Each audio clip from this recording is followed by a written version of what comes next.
All right. Test 1 2 3 4. 1 2 3 4. Test 1 2. Check.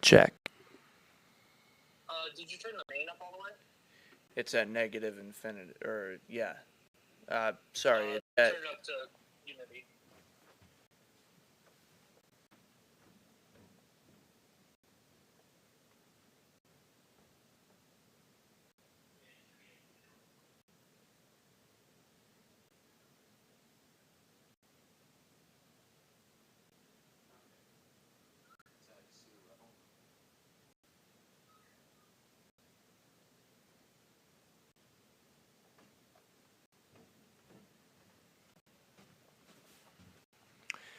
test 1 2 3 4. 1 2 3 4. Check. 1 2.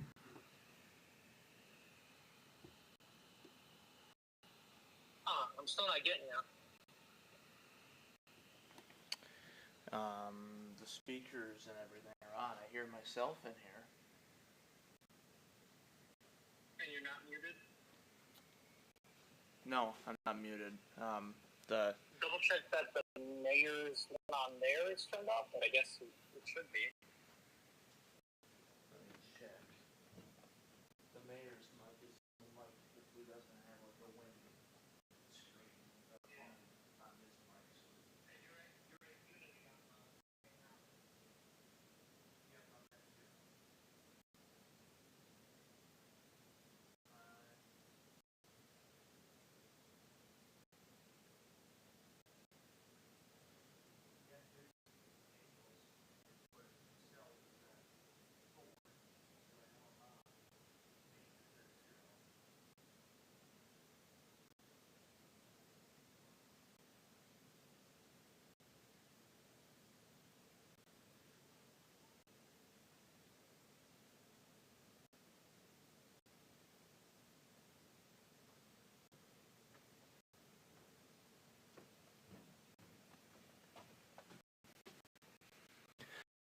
One, 2 3 4. 1 2 3 4 5 6. Check.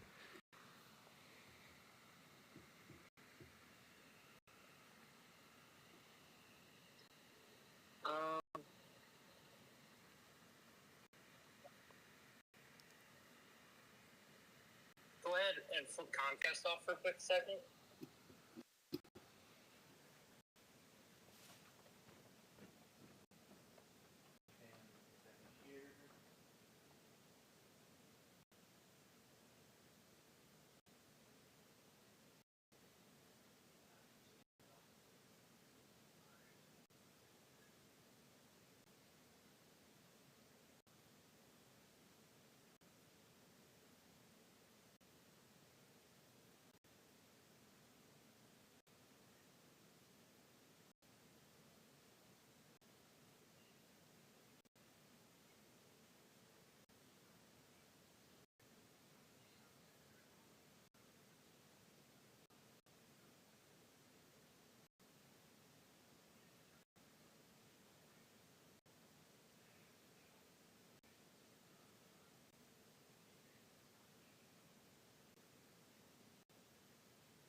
the only one. That's fine. You can use the mayor. Test 1 2 3 4. Check check. 1 2 3 4. Check. Test. All right, you're coming through up here, so there must just be a problem with the TV down there. No problem. You sound good, so we are all set to go, my man.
It is 6:30,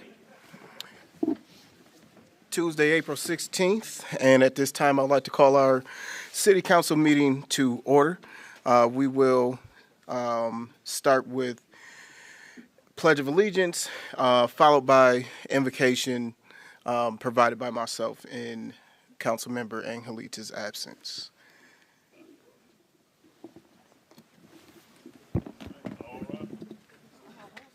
I pledge allegiance to the flag of the United States of America And to the republic for which it stands, one nation, under God, indivisible, with liberty and justice for all.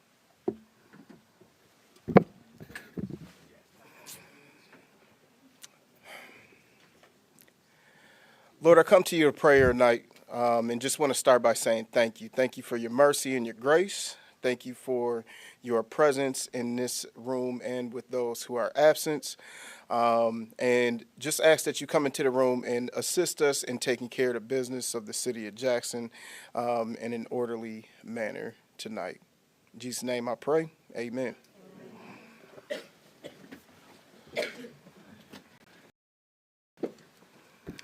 Madam Clerk, if you will proceed with a roll call, please. Mayor Mahoney, Present.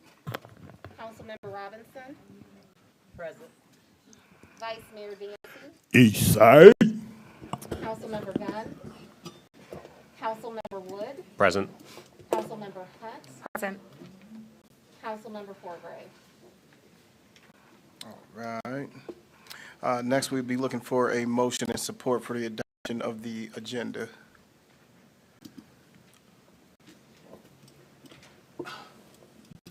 Mr. Mayor, I would like to make a motion to adopt the agenda, but I would like to remove an item from the agenda. I'd like to remove item 10A, 10B, which is Lansing Avenue Street Project.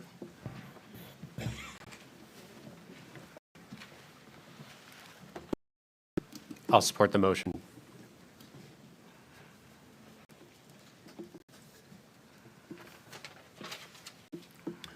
Okay.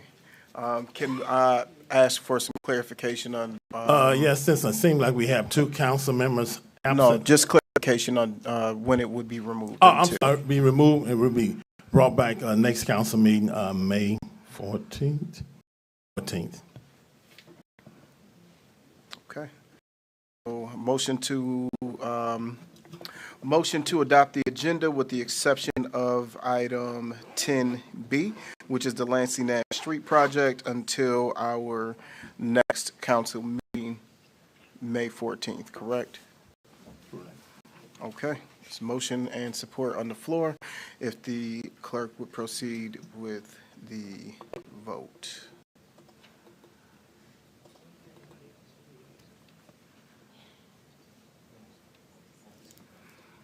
Okay, motion passes unanimous.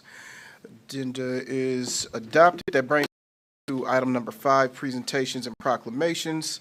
Item A, update from U.S. EPA, Missioner Plating Superfund site. You guys can come up and approach the podium and make sure the microphone is down so we can all hear you, and are pulling up the presentation right now.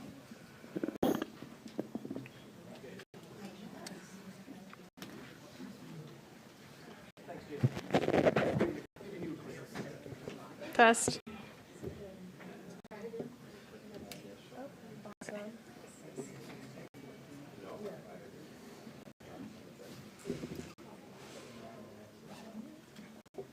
Ready? All right. Can you hear me okay?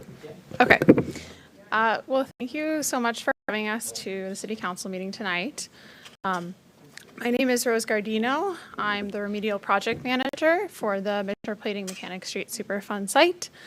With me, I also have my colleague Natalie Romaine, who's the EPA Community Involvement Coordinator, Shelby Bahau, the Eagle project manager, as well as Rob Frank, Shelby supervisor from Eagle, with us today. Can I have the next slide, please? Oh, wait, never mind, I got a clicker. There we go. Maybe.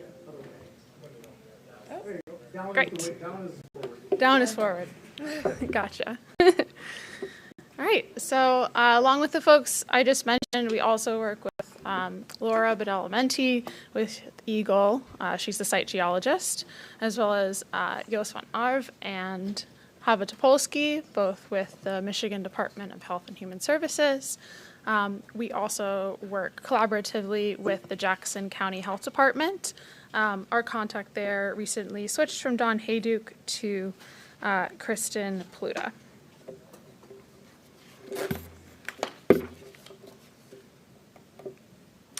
So I just wanted to start with a quick clarification. Natalie and I will be presenting on the Missioner Plating Mechanic Street site, which is top left on the map. The former Missioner Plating facility located on Angling Road is being managed by Eagle's Remediation and Redevelopment Division under Zach McCurley, whose contact info is listed on the board. So for questions about that site, refer them to Zach. And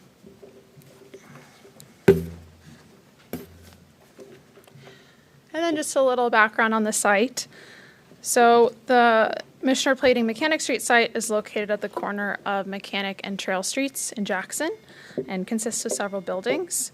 The site is an abandoned chemical plating facility which operated from approximately 1938 to 2007. The property is currently owned by Jackson County, who acquired it in 2015 after the Missioner Plating Company went bankrupt. In 2015, EPA's removal program removed drums of hazardous chemicals that the company left in place at the site when they vacated the property. However, initial sampling results indicate that soil and groundwater at the site contain contaminants including chlorinated volatile organic compounds, metals, and PFAS. EPA is in the process of conducting additional sampling at the site to determine the nature and extent of contamination. And the site was listed to the National Priorities List in March of 2022, so we could use federal funds under the Superfund program for the cleanup. At that time, the U.S. Environmental Protection Agency became the lead agency at the site. So next, I just wanted to give an overview of the Superfund program with a focus on the initial stages. So the Superfund program is administered by EPA in cooperation with state and tribal governments. It allows EPA to clean up hazardous waste sites and to force responsible parties to perform cleanups or reimburse the government for cleanups led by EPA. No viable PRP has been identified for this site.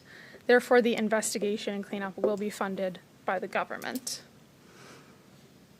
So the first stage in the Superfund process is the preliminary assessment and site inspection.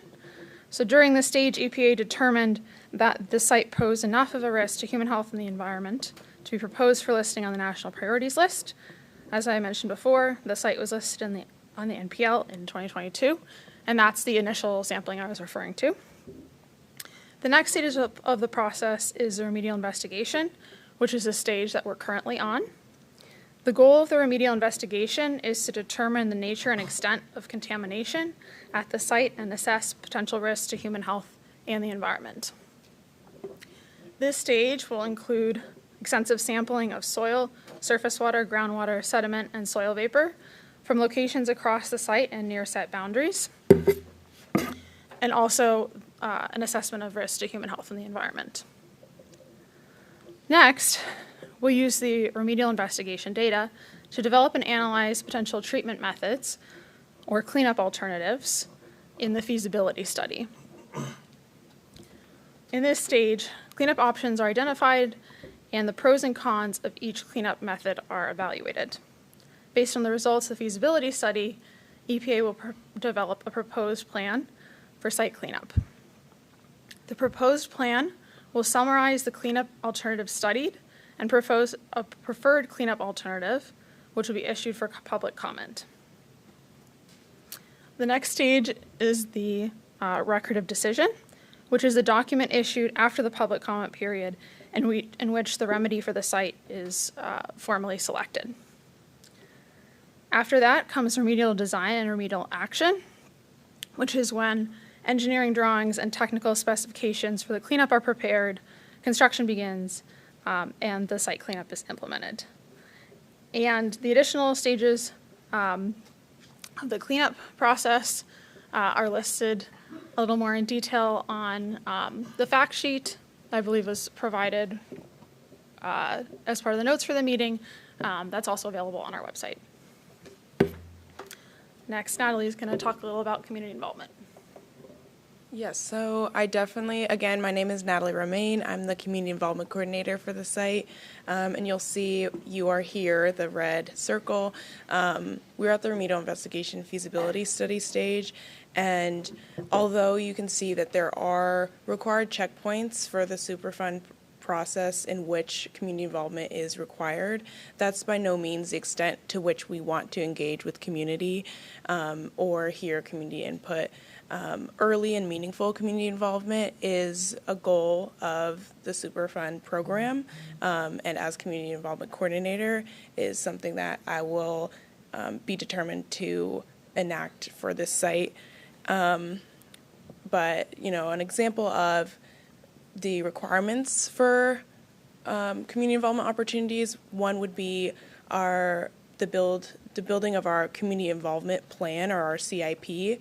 We were out this past November and we did community interviews. Thank you Arlene and Will who attended. That was, you know, we got very valuable feedback from the community on what touch points need to be, and I will just say Jackson has been very welcoming and engaged in the site, so we want to meet those needs where necessary. And I will note that the first bullet at this stage is to consider forming a community advisory group.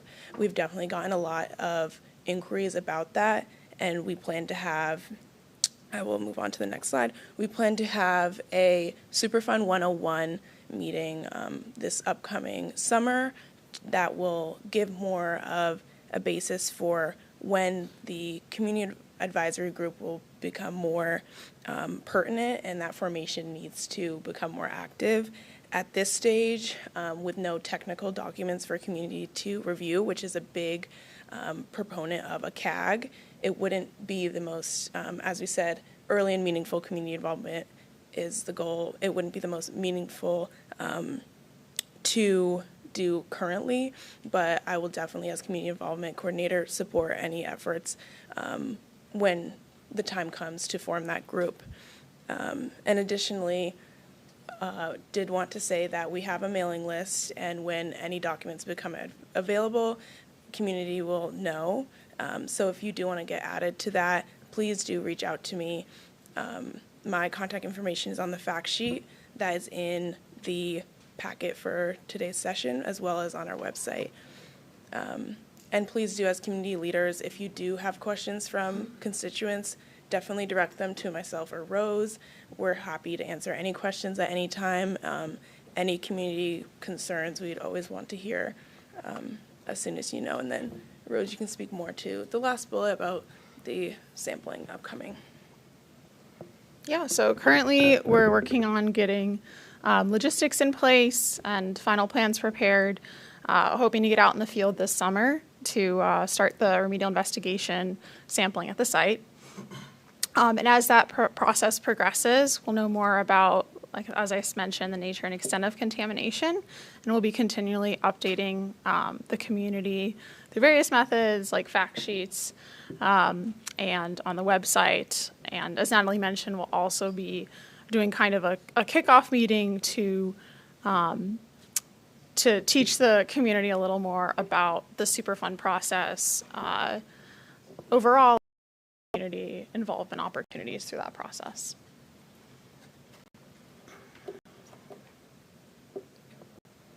And then that concludes the presentation. If you have any questions, please do ask if there's ample time. But want to thank you again for having us today. Council, what questions do we have? I have a couple. Thanks, sorry I'm late. That's a lot of acronyms that you got to keep up with. You mentioned at one point I believe the record of decision process is when we formally select our plan moving forward. Who decides? Is that the federal government, EPA? So it's a mix of input from EPA, Eagle, and then we also solicit public comment from the community. So it also has a community aspect in selecting the cleanup. Right, but at some point somebody has to vote up or down on it, right? Is that what that process is?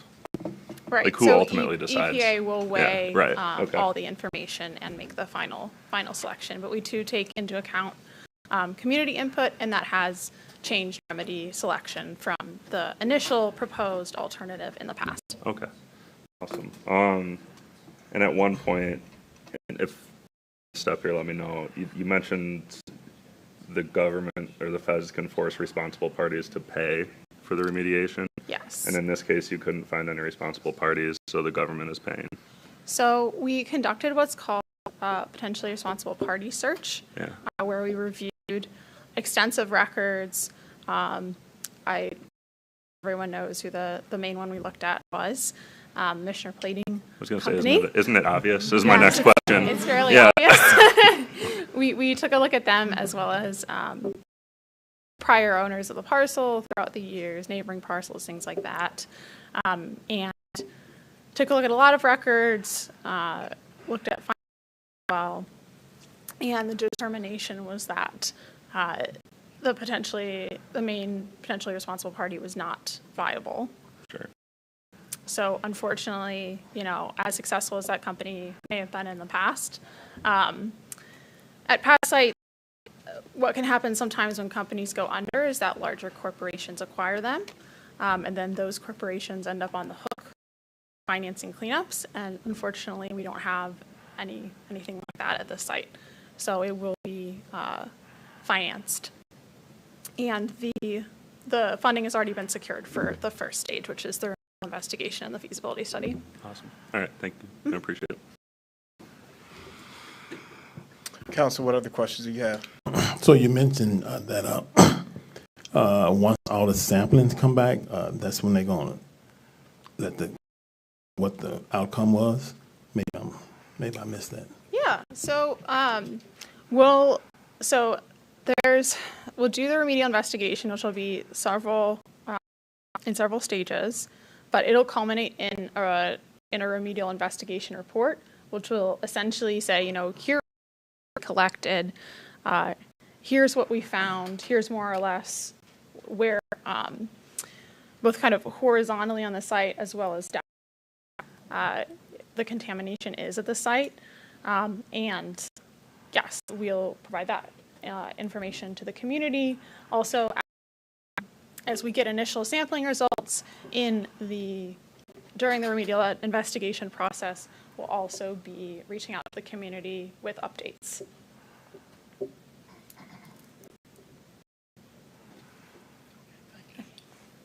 But as Natalie mentioned, if people have questions throughout the process, to answer those questions. So please, direct anything to either of us. I do. After the samples, and depending on what's,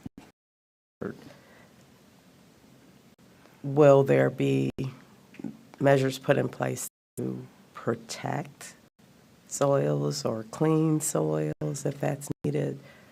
Yes. Clean up the in there. Yeah.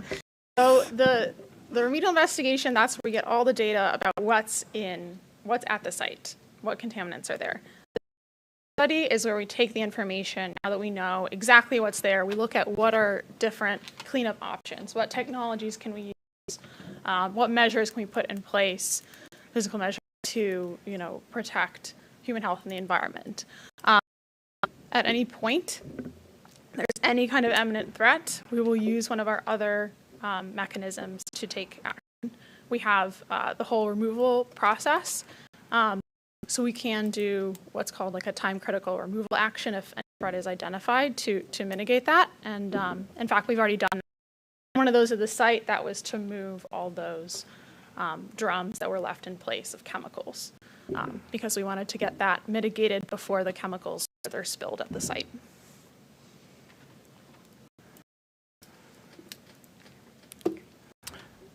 So this was probably one of my first headaches in the county in 2015 when the county had to become the owner of this property. So I saw all of the pictures of when this site was first taken over, and I don't remember the number of barrels, but it was quite a few barrels. I'm very, very happy to see this site and hopefully the Argyle site or Angling Road. It's off of Losi. That's all I know. And the street is like this big. So I just say the one on Losi. But really both sides need to be cleaned up. I think, and I'm sorry, what's your name again? I'm Rose. Rose. Gardino. My major question, Rose, and I know you said that there's another person on your guys' team that's responsible for the angling site. My major question is there a reason that these sites were not looked at as one project for the Superfund?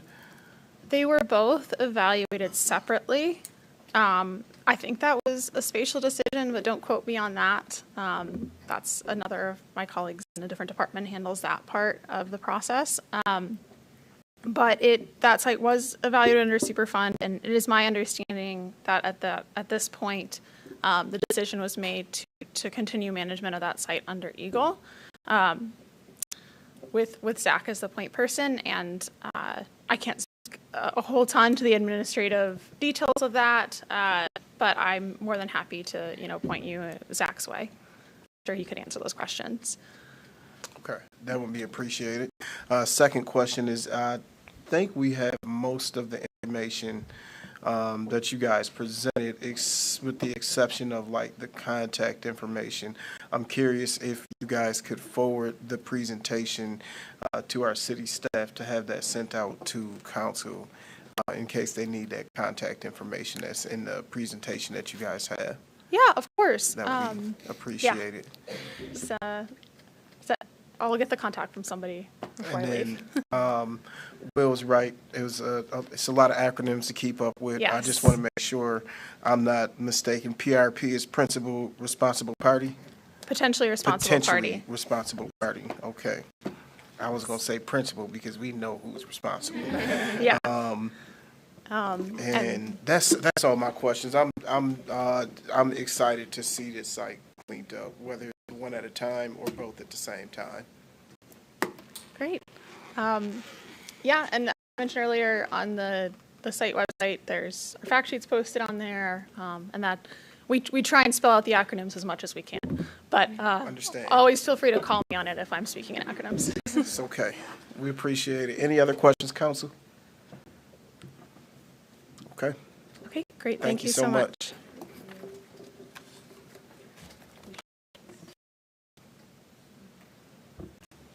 That brings us to item B, street millage presentation.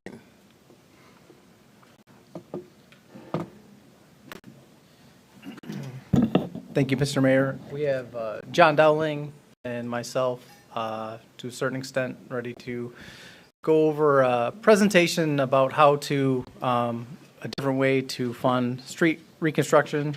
And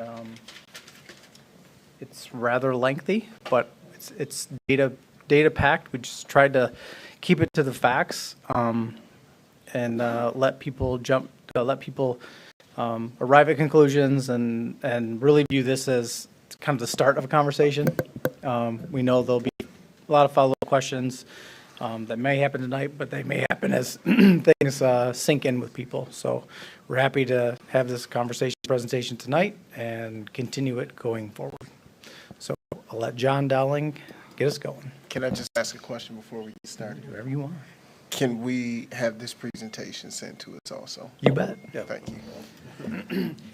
It's a rather large document, so it'll be a link to a Dropbox. So it's actually really large. Yes. It's like 29 megabytes. Okay. It's because Aaron Dimmick's pictures, that's why. That's basically it, yes. And actually, both of these we have on our laptop right over there, the A's and the cities. So we already have both of them on our system. Now that you've heard the EPA's acronyms, now we get to go through the Federal Highway Administration's acronyms. So you got to shift. Yep. It's all still acronyms, but just different group. Talking about street construction funding. We want to start out, first of all, with some basics. So there's going to be a number of slides right here that just give you the basics. We have 156 miles of city streets in the city of Jackson. 101 miles are local streets, and 55 miles are major streets. In 2023, we did 1.56 miles of street work, so we completed about 1% of our street system. 2024, we have scheduled to do 1.46 miles, so we're at about 0.9% of our street system. The federal grant funds that we've received over the past few years basically are temporary. We got the influx with ARPA money, with other types of funds, different things. And so we've been able to do additional construction that is not typical. Our typical annual program has been about 0.64 miles each year. So as we look at how we've been building the streets, that is more realistic. At the rate of a mile per year, if we did get back up to the mile per year, it would take us about 150 years to repave all of the streets within the city. In 2024, looking at estimated street construction costs, it's about $4.58 million per mile for major streets, $2.93 million per mile for local streets.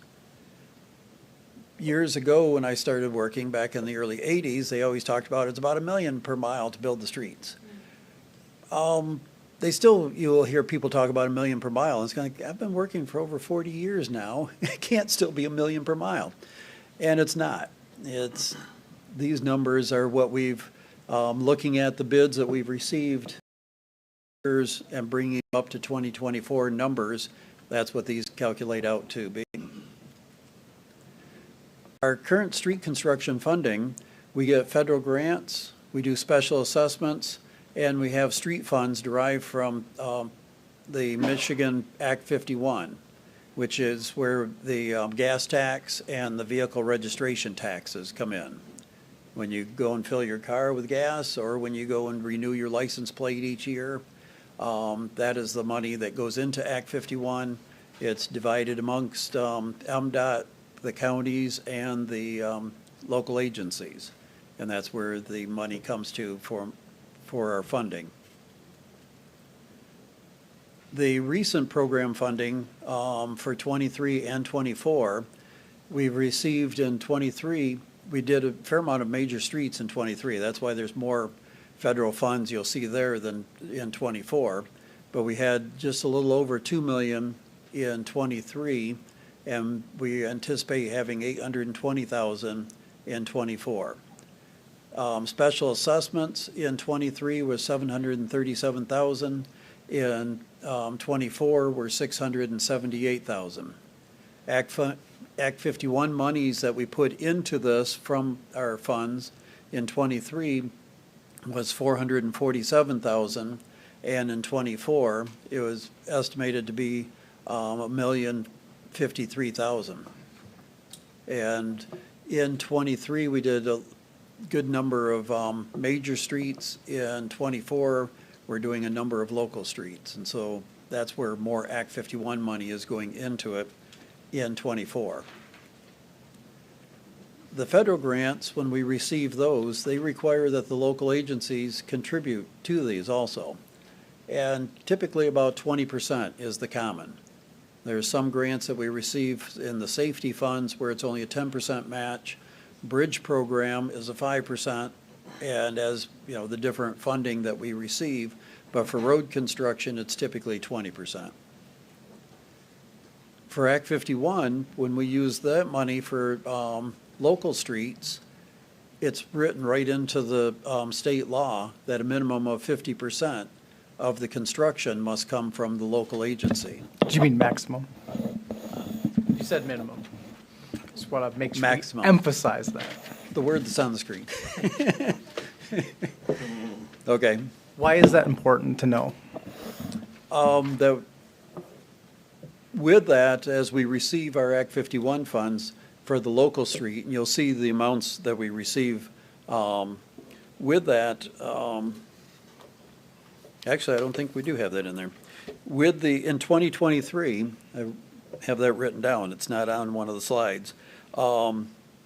We received 3.9 million of major street funds, which is our 55 miles, and then the 101 miles, we received 1.1 million for that portion. When you add them together, it's just a little bit over 5 million of street funds that we receive, but each one has to go to its designated area of the major and local streets. With the 1.1 million that we receive for local streets, about 80% of that money is used in street maintenance, winter maintenance, and in traffic. In the major streets, about 50% of that is used for the maintenance areas and traffic. So 80% of the 1.1 million does not leave a whole lot left over for street funds. And written into the law, it also says that we can only use 50% of our Act 51 for street construction. The remaining 50% has to come from local sources. And in the past, that typically has been with the street assessments. And so that's how the projects get funded and where the money comes from. With the street assessments, for 2024, the average assessment on a house with a lot with a house is $7,320 or $382. The maximum was on Oak Ridge, where it was $15,000. The minimum was on Elm, and that's $2,249. So as we have been assessing the different road projects, looking at residential properties where the money's coming in, that's kind of the range of the dollars that we've been assessing this spring. A lot of times we get people asking us, well, they pay property taxes, why do they have to pay a street assessment? This slide right here is kind of busy, I understand that, but it also kind of proves the point. When you go down and look at your tax bill, your summer and your winter taxes, you see the general fund portion from the city that pays for the police, fire, the elections, city council, city parks, street lighting, all the different operations of the city itself comes out of the general fund portion. But also you have paying for the county administration, pays for county parks. You have the public schools portion, the Jackson College, the JADA buses, senior services, Lifeways, mental health, animal control, Jackson District Library, Intermediate School District. Doesn't list streets in there at all. Kind of giving a graphic of that. The city operations, our public improvement, and our debt, that's kind of onto the, where it would be like 9 o'clock on a clock. That is 19% of the tax bill that you pay. The police and fire pension is 17%. The county, all of their different millages is 14%. The library gets 4%. The Jackson County the Intermediate School District is 17%. JADA gets 2%. The state education tax is 12%. The Jackson College is 2%. This is looking at a residential home where you have the homestead. If you, and the mills that are paid on this, in the summer is 41 mills, and in the winter is 9 mills. But there's also, because of the homestead credit, we are exempt on paying the Jackson Public Schools. But commercial properties, rental properties, and all the others, they pay an additional 18 mils for schools. That's not even factored into this pie chart right here, just looking at residential properties for this. But there's an additional 18 that businesses and everyone else pays. Of the average residential taxable value, and we contacted the assessor's office, for 2023, the average value is $30,500 in the city of Jackson. That's not the SEV, it's just the taxable value also we were looking at, because that is what the people would be paying on. If you have the average value of the $30,500, your total bill for winter and summer, the summer and winter taxes is $1,546, of which $294 comes to the city for our operations and the city hall debt. So when people talk about how much they pay in their taxes, that 19% is what comes to the city. The rest of it goes to schools, county, and elsewhere. So could we do a millage rather than street assessments? A millage will not reduce the cost of the street construction, but it could provide more funding depending on the millage rate if council chooses to go that way. On the current taxable values for the city, 1 mill brings in $770,000 yearly. If it was 5 mills, there would be 3.8 million. If it was 10 mills, it would be 7.7 million. Currently, with the way that the laws are on the assessments and how you can raise property values, they only rise 3% a year or the rate of inflation if it's less than 3%. And construction costs for the past few years have been rising at 5%. So cost to do street work is going up faster than what the properties, the value of your house might go up, but the taxable value can only go at 3%. Isn't it 5%? The max is 5%. A better way to say that, it goes up the rate of inflation or 5%, whichever is greater. And we, for the first time in a long time, have hit that 5%. 2 years in a row. And before it probably never happened? Before that, we averaged around 2.5%.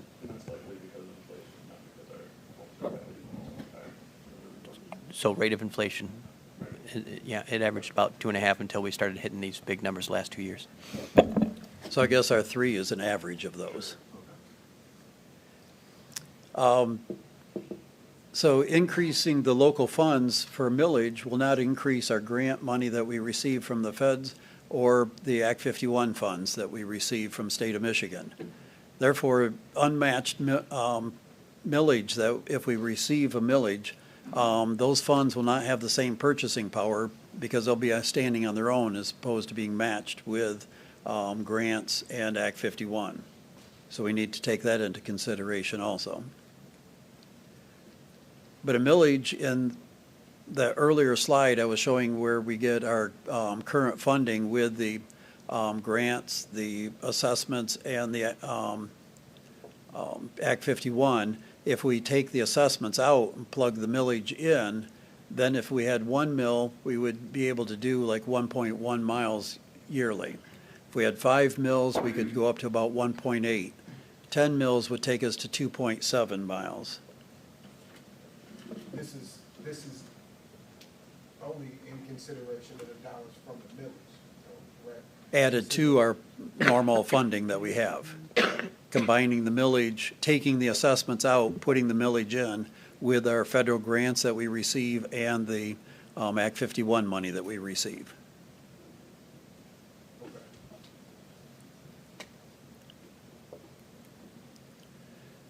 So if we receive 10 mills... I'm sorry, Jonathan. So keeping all other funding streams constant, replacing assessments with a millage would result in us being able to do 1.1 miles annually per mill. Is that period or additional? period. Okay, thank you. Because what we were saying is, with the other funding that we had, we were at about 0.64 miles per, with the assessments and the Act 51 and the federal grants. If we got a mill, then that would take us to 1.1. If we were able to get 5 mills, that would take us to 1.8. 10 would take us to 2.7. Is it safe to say then, the grants and supports from the federal government and Act 51 remain the same, that there would be an increased amount of streets being done, and those would generally be local streets? Is that fair to say? It's hard to say because you cannot use federal funds on the local streets. Okay, but if we soak up all the federal funds and we use them on major streets, and we use the millage as our match, and then anything left over That could go to theoretically local would be streets. to the local streets. Yes. That's kind of what the mayor is driving at, is like, there is an additional amount of street work that can be done, and I wanted to help define what that would look like. Yes. Thank you.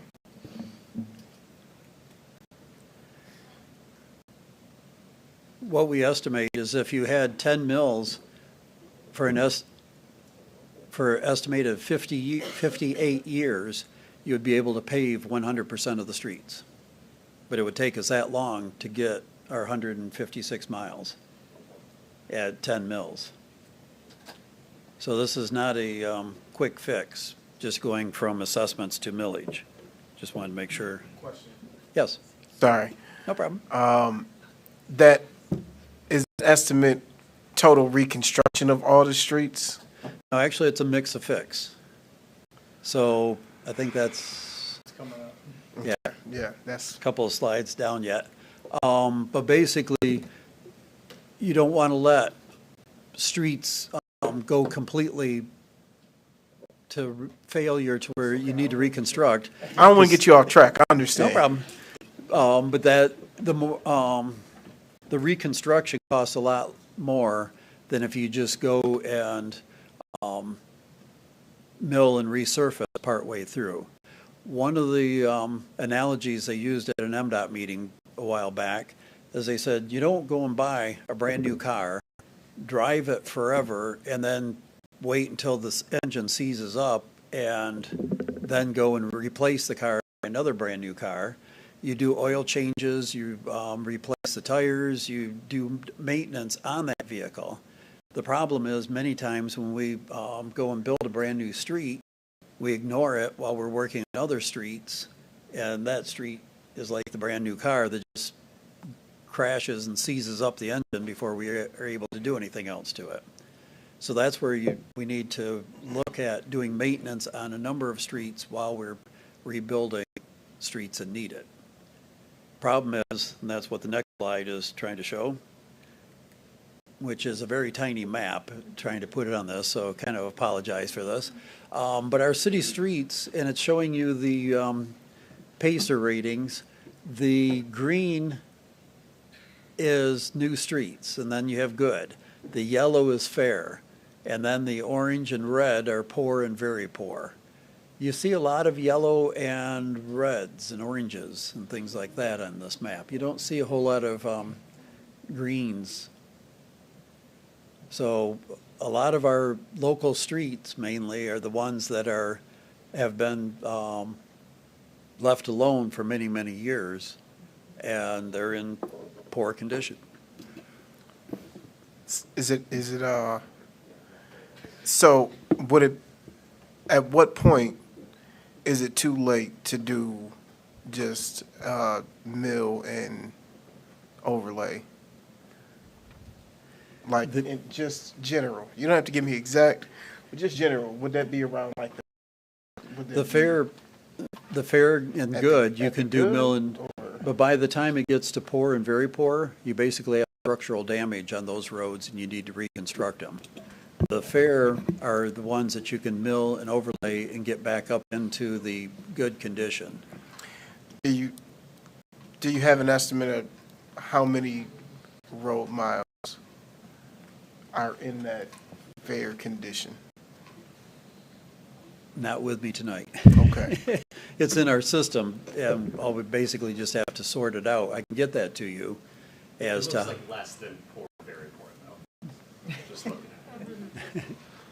And not to put words in your mouth, but that's just one of the things we consider. I mean, we wouldn't want to repave a street with a 100-year-old water main underneath it, right, for instance. Correct. So, and that's one of the other problems is actually like the 4-inch water mains that we're doing right now. You have a lot of those that are in the 100 to possibly even 120 years old.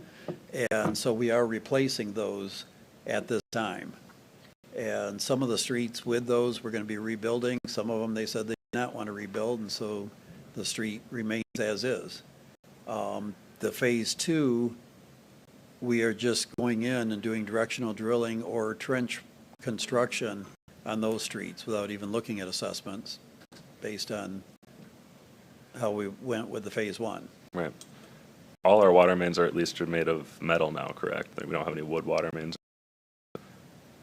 that we know of. That we know of.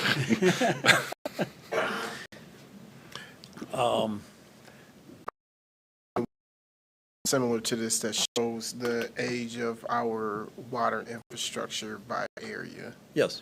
Or something similar In to our, that, right? yes, in our GIS, we have what is the age of the different water mains and everything.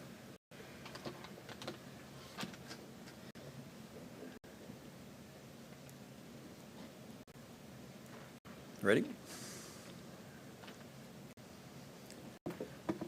So basically, and this is the one that I was saying that an accelerated program would do a combination of repaving to extend the life of streets needed, and those that are have the structural failure will be reconstructed. And so this is what we were calling the mix of fixes. Is we aren't going to just wait until everything needs reconstruction. You need to do maintenance, milling and overlaying on those that are in fair and good condition to keep them into the good condition, and then those that are to the point, which we have a lot of them, that are to the point where they are structurally failed and they need reconstruction. So if it was a millage, question is, what does this mean to the average homeowner with the average taxable value of $30,500? If they're paying 1 mil, that would be $30.50 annually that it would go up. If it was 5 mils, it's $152.50, and 10 mils would take it up to $305 annually that it would go up on their property taxes. Over a 10-year. Sorry, hold on. Okay. Run back right quick. I don't write that fast. Hey, we're going to provide these to you. It would have been nice to have them today. Okay.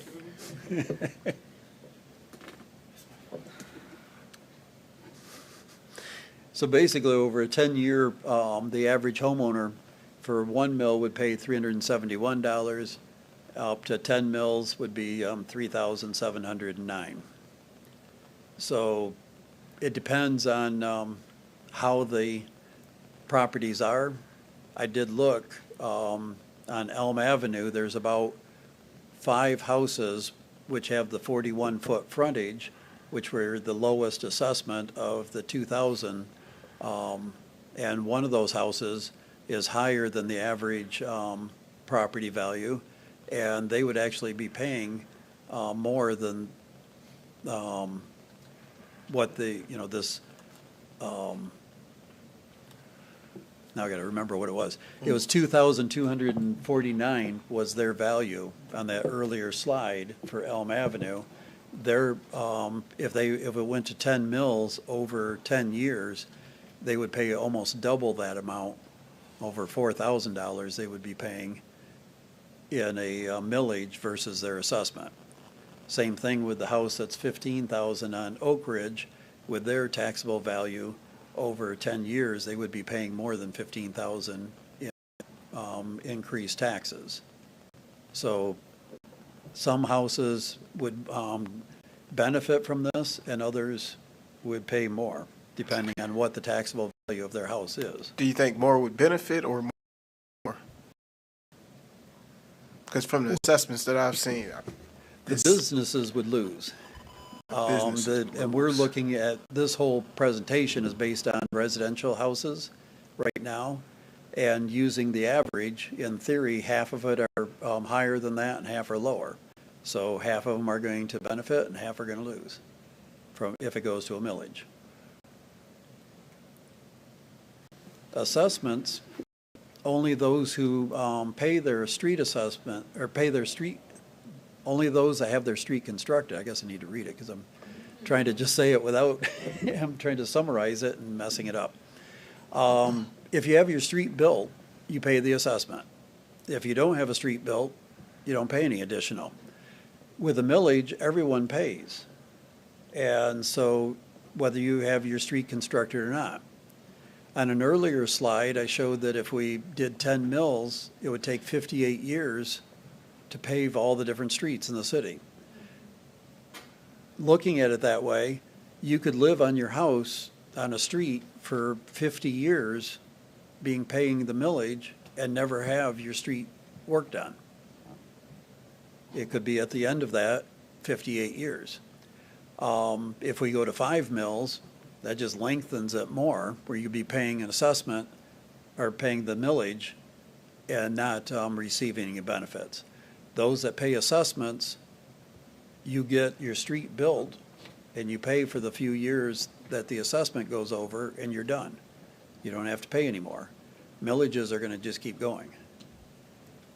So that's a little bit to that. Also, question right quick. Yes. So for a millage, what's the longest we can ask for a millage for? Isn't it? There's a limit. We can just ask for a millage for 58 years, right? It has to be renewed at some point. That's your legal. You can have a millage on the books that is perpetual. Typically, because of the amount of funds John's talking about, millages, and it being palatable to the electorate when it's on a ballot for a millage increase, the millage from the sheriff's office and their proposal has a certain, lots of times they're 5, lots of times they're 10 years, but there is no statutory limit on the amount of millage. But as a practical matter, there almost always is a cap on the number of years. Thank you.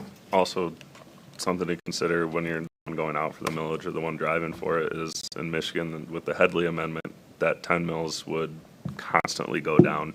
So if you had it in perpetuity, you may start at 10 mills, but 200 years down the road, it'll be, 6.8, 7.5, 2.4, or whatever.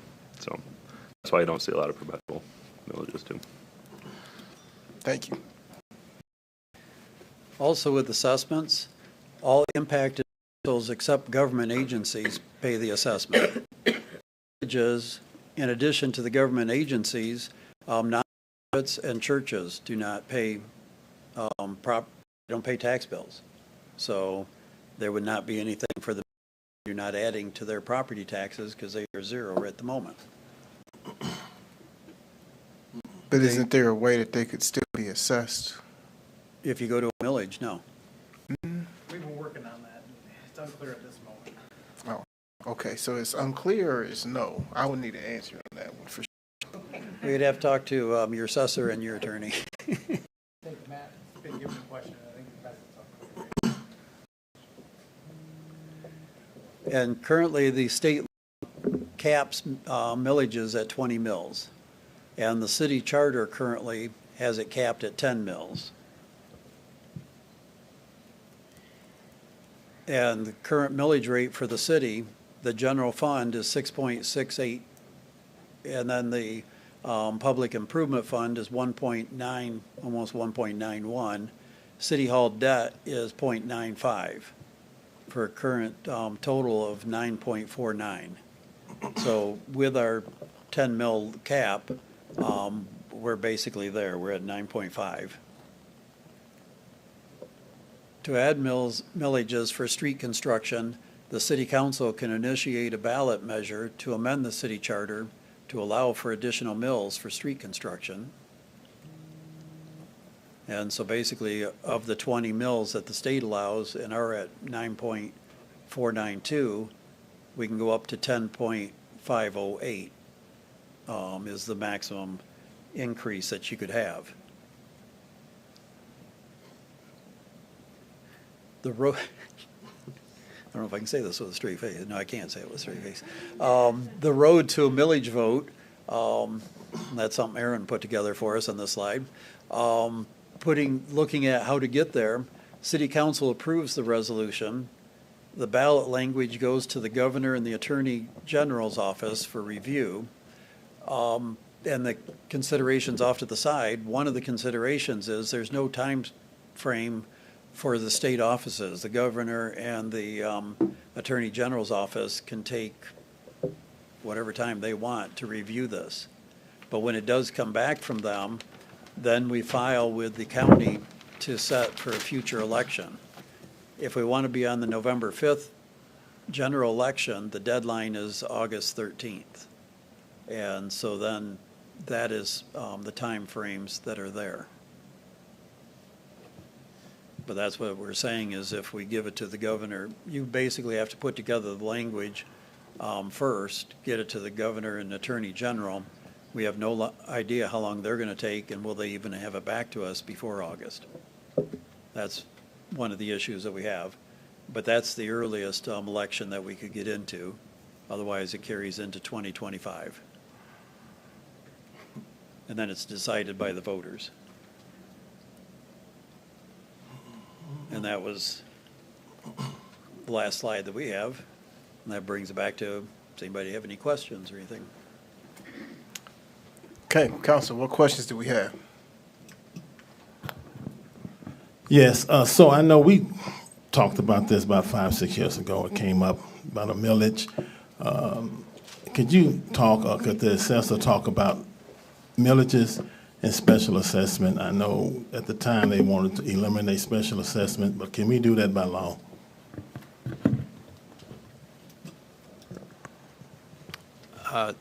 So I hate to reference anything by law, but as I recall on previous discussions, council can't eliminate their authority to collect special assessments, so it'd simply be a choice of that sitting body to not levy any special assessments.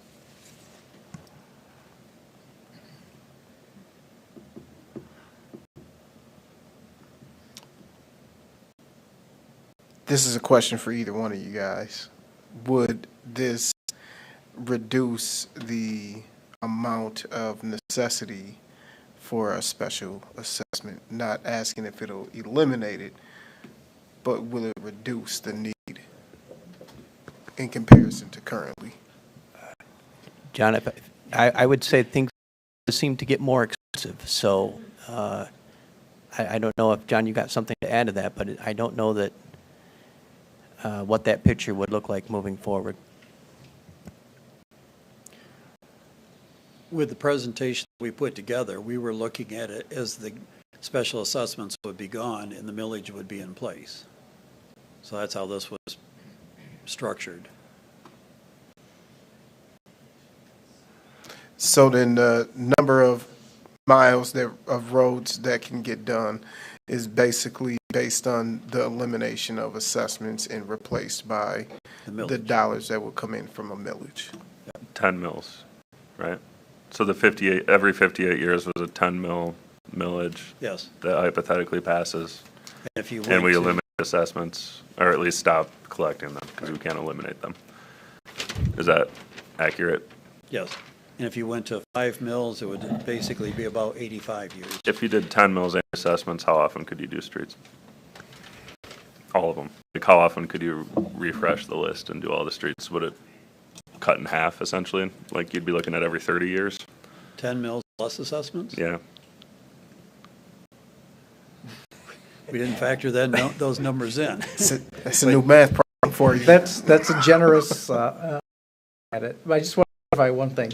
The special assessments that are out there right now would still continue to need to be paid. We couldn't get rid of them. You said eliminate them, and I wanted to make sure. I saw Jason going crazy behind you, so I want to point that out. Yeah, I think that that's a good question, and we just simply don't know the answer. To Jason's point about increased costs, city councils would always have the option, regardless, to do a special assessment, because we can't eliminate that, Right. as Mr. Jocham said. So the tool would be in the toolbox. It's just a matter of, like we said, we're working on to see, on a project, could you assess certain parcels on a project who were tax exempt to have them pay their fair portion? This is a question we're working on. But there are scenarios where a city council could choose to special assess projects and also have the millage in play. Mr. Mayor, Yes, sir. I guess what I'm driving at, and I can only speak for myself, right, is a big reason that I do not like assessments right now is that, as Mr. Dowling pointed out, we are currently assessing people and we're getting to streets every 100 years. So we're not doing the job of fixing streets now and we're assessing people. I think it's a lose-lose situation. If we stopped assessing people, what's the difference between a street that's a century old and 2 centuries old? I don't think you're going to tell a huge difference. So that's where I stand now. However, if we lived in a world where 10 mills somehow passed and we could do the streets every 30 years, I'd be more in favor of assessments because we'd actually be getting to streets in a reasonable amount of time and living in a community with nice, functioning infrastructure.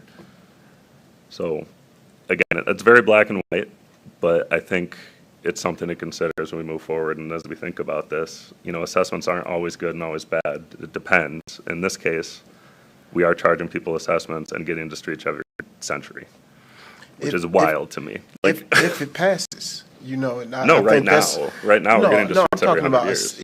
Even with the assessment, if it is not petitioned for the project to be stopped and then for some reason doesn't pass, and that's why I wanted us to look at some other options, because to me, I think that we have to evaluate all options that can be put on the table. One of the things that I continue to think about is the number of streets that don't require a full reconstruction, and how a millage might be able to allow us to get more of those streets repaired. And if we are still having to do assessments, could that be focused on the streets that need a full reconstruction, or how can we mix those dollars to get more miles of roads done at the same time? I don't think that we can eliminate doing assessments. We may opt not to do an assessment on a particular project, but I also think that fixing the roads is more than a responsibility for us to make decisions on how to get them paid for, is the other thing for me. A millage is not something that we as a body can make a decision to just pass, where an assessment is a decision that we can just pass. I think that there's still more information that I would like to know and understand before I have a position on anything, but it's definitely something that I think that we should continue to have discussion about.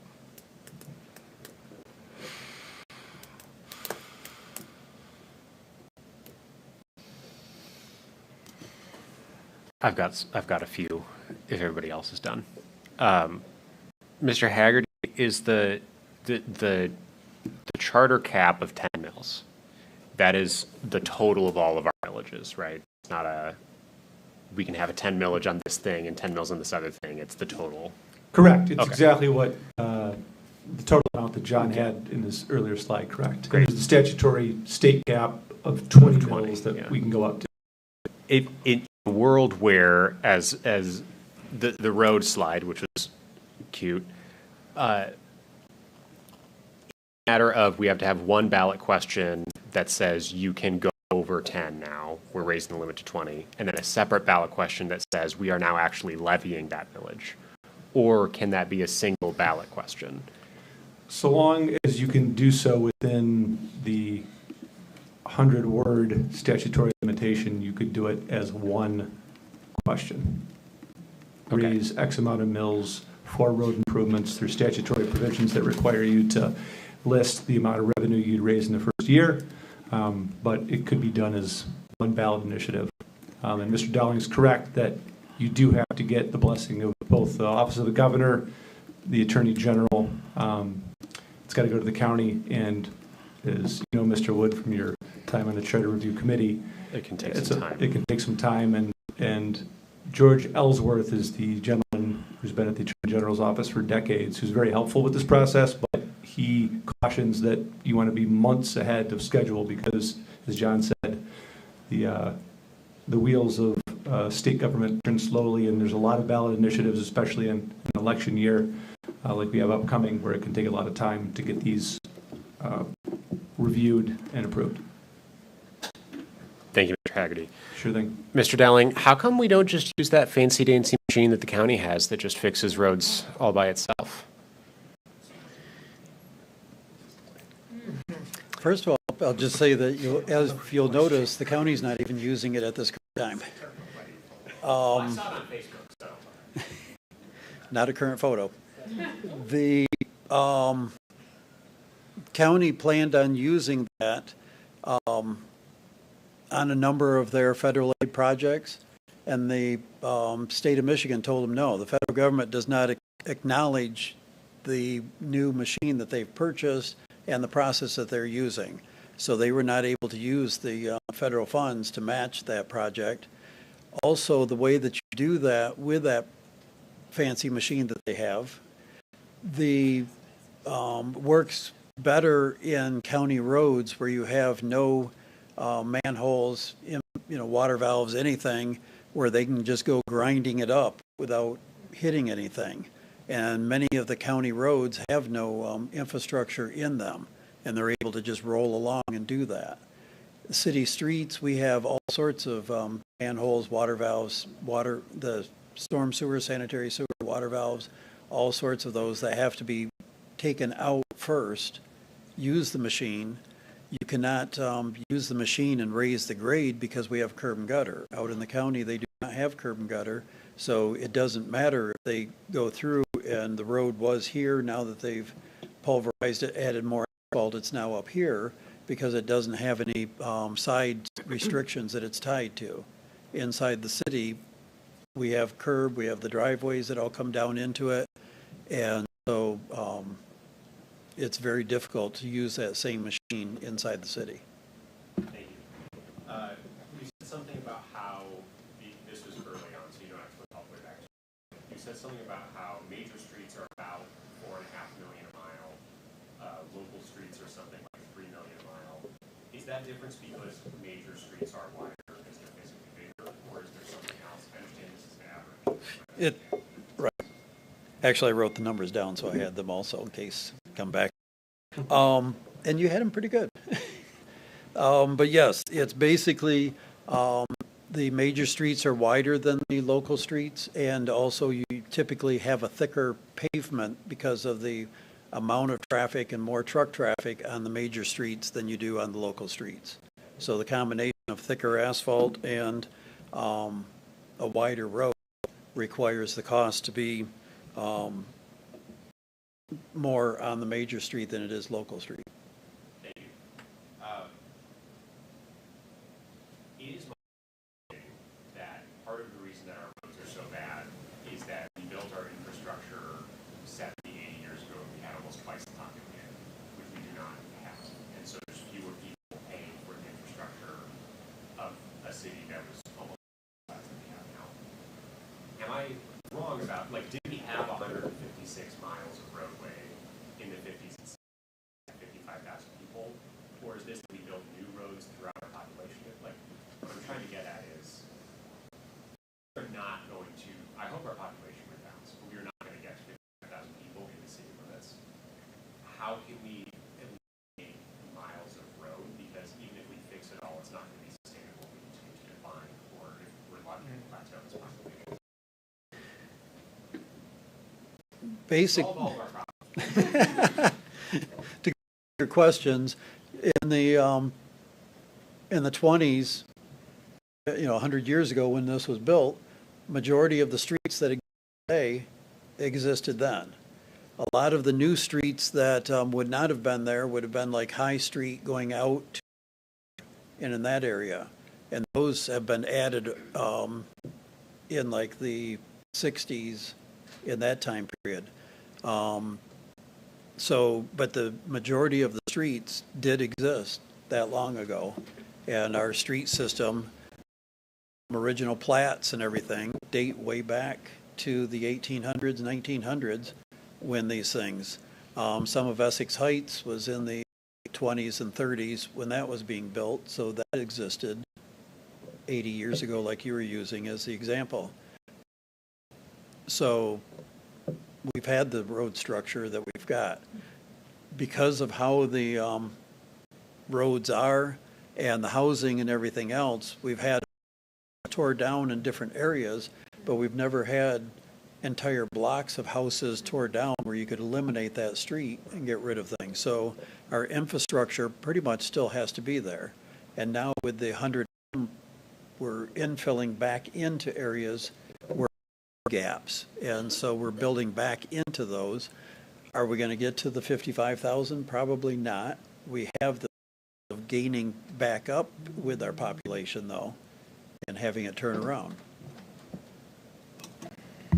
Mr. Mayor, to piggyback on Councilman Wood's point, not only our population declined, but in 2008, I'm assuming the housing market crash may have affected our property tax revenue. Is that accurate? I can let Jason speak to that. Part of it, though, is where the taxable value is. We see because of how the values went down, it pushed everything down, so the taxable value went down.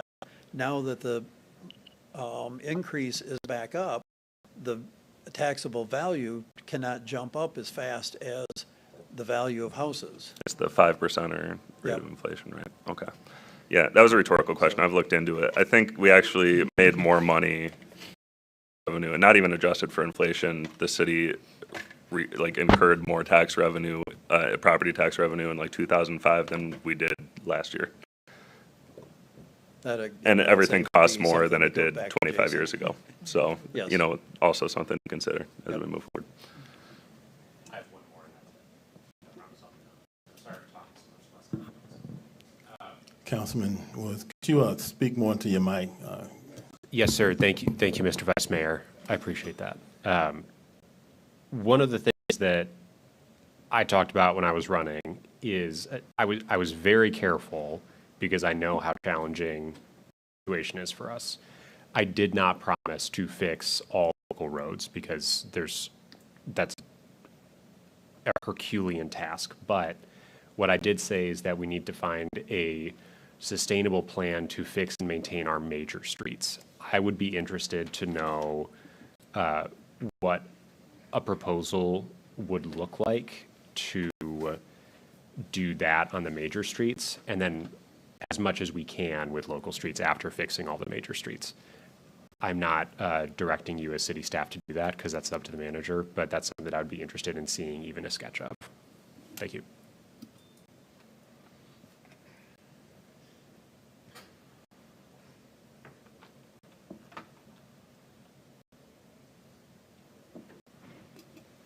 Just want to give opportunity for any other questions, thoughts, concerns. I see everybody's wheels turning.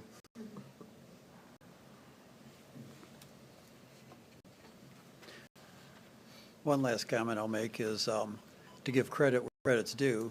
The city attorney said that I was right on the slide here.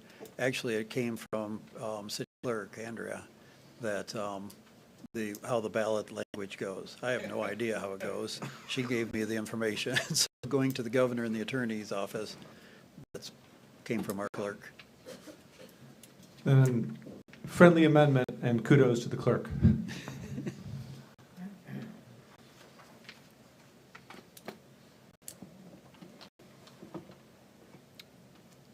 Any other questions?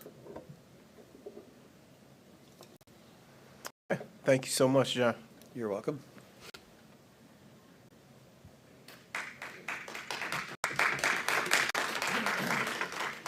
Okay. Okay, that brings us down to item number 6. We have no public hearings tonight, which brings us to item number 7, citizens' comments.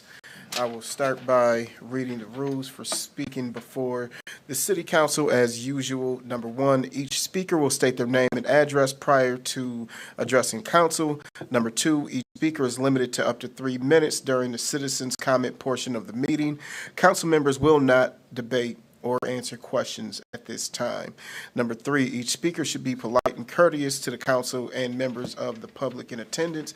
While any speaker is free to express his or her opinion on any subject, no speaker may direct personal attacks at any member of the staff or council unrelated to the manner in which they perform their duties, use obscene language while addressing the city council, or engage in disruptive or disorderly behavior during a council meeting. Number 4, should any speaker cause a breach of the peace through their conduct, the mayor may declare the speaker out of order. Number 5, if a speaker is declared out of order by the mayor and refuses to cease and desist from disruptive or disorderly conduct, the mayor may order the person removed from the meeting. Number 6, each speaker may speak only once under public comment and may not yield their time to others. Peter Bormuth.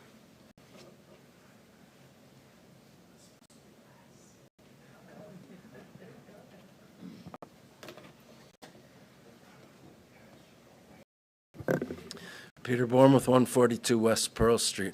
I wanted to address streets just a little bit before I get to something else. One of the biggest problems, I'm sure John would say, is that the state does not provide, and the federal government, do not provide enough money for the secondary streets.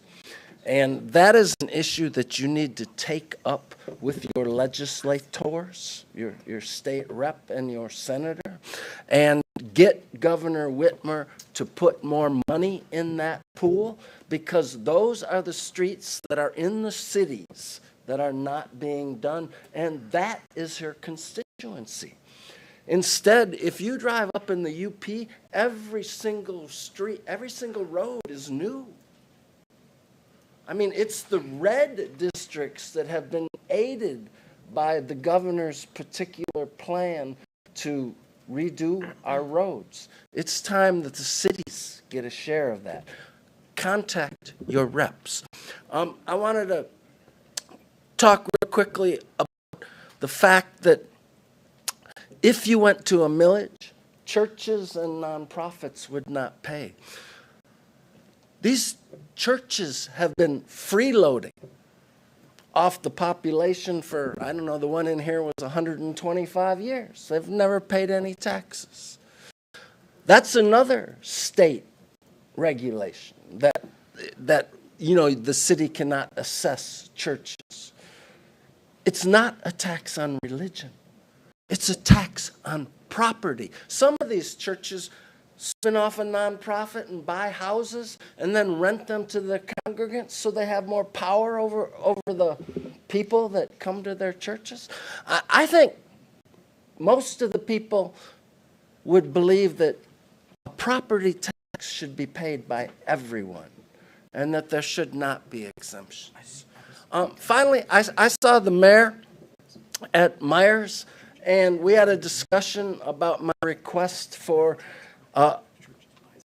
resolution condemning Tim Walberg and his comments.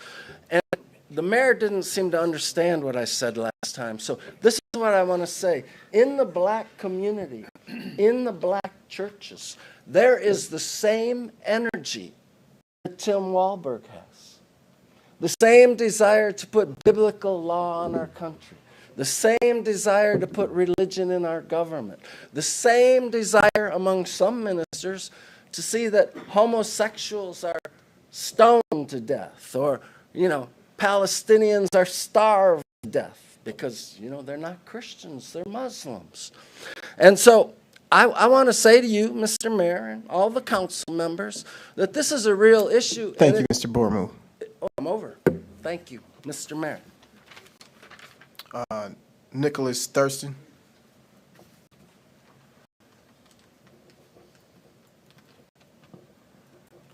Hi, my name is Nicholas Thurston. I live here in the 5th Ward in Jackson, Michigan. 1 second.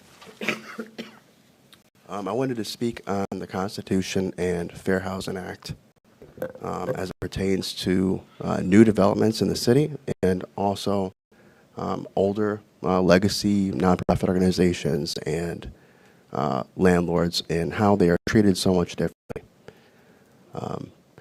You know, especially this RIA thing has brought to more of a public forum conversation that's, I think, been needed to take place for a very long time in Jackson.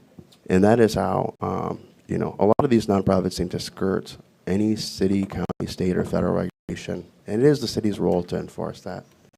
Angelina Gunn's not here right now, but AWARE is one of them that discriminates. It's AWARE Shelter, they're a housing and housing-related service provider. Community Action Agency, we hear from their vice president or vice chair pretty often about how she feels about discriminating against people. She obviously prefers it. And companies, new companies in Jackson, one of them is SOAR, S-O-A-R, and My Place, also have discriminatory policies and practices, but they seek state and federal funds. They seek HUD funds. They seek the CDBG grants. And if the city is going to be a fiduciary of those grants and a recipient of those grants, municipal governments have to enforce the Fair Housing Act. They have to. So if anybody that wants to be a housing or housing-related service provider wants to become a landlord, like what RIA wants to do with the Wilson School property, then the city is responsible to enforce the Fair Housing Act. If that company is violating and they're seeking more money, they want government land, things like that, they absolutely have to. They don't really have an option.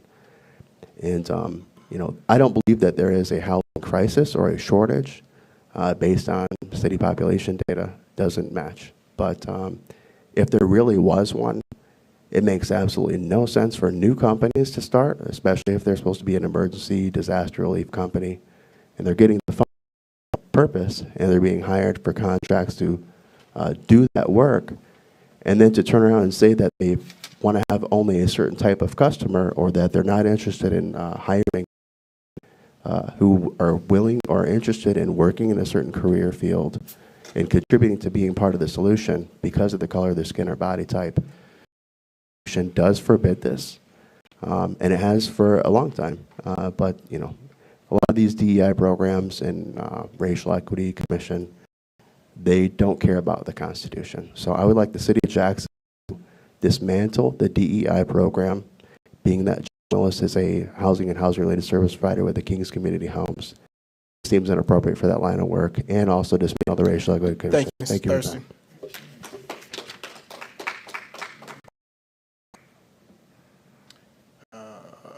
Jamie. One more time. Naturalite. Like the beer, but it's L-I-T-E. Okay. Okay. About a week ago, I was in prison for 3 years, and I just got out in the last week or whatever. Matter of fact, it was a week ago this week, this Tuesday, and I came across the resolution for the Second Chance Month here for April 20, representing second chances and stuff like that. My buddy down there, Ken, his name's actually Bear in prison, but you know, he's Ken here. But when I get out in '96 to, you was like an infant thrown out into the world. You know, you had nothing. There was nothing. There was nobody. You talked to your parole agent, and that was it. That was nothing.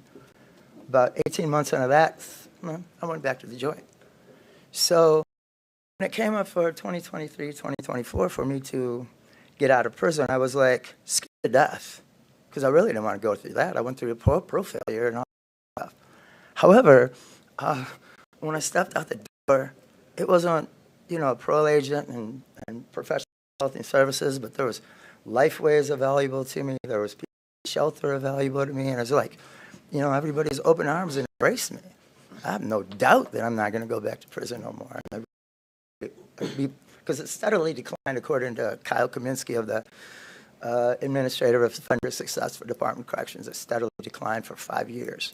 And a lot of that's due to because of more second chances and them getting companies involved to hire us, housing opportunities and all that stuff. And members of the council and even, you know, the city of Jackson to recognize that second chance month is, pretty.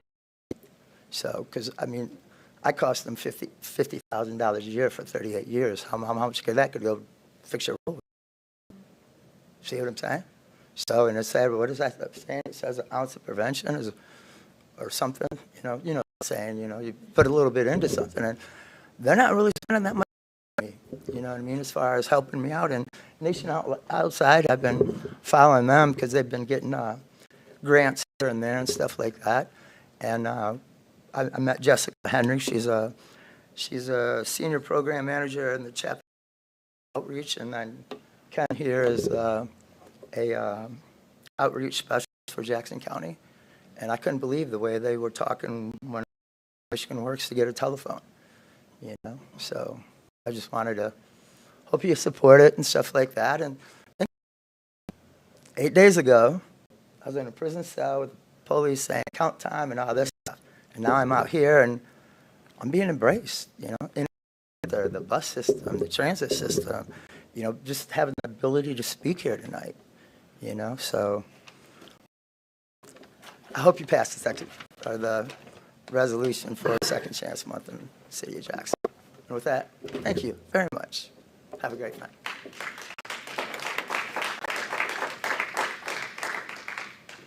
Arthur Turner.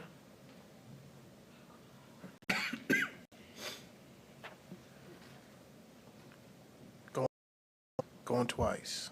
Arthur Turner.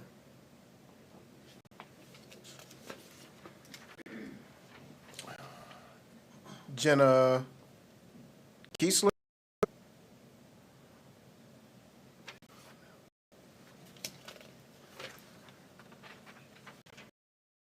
Zach Smith.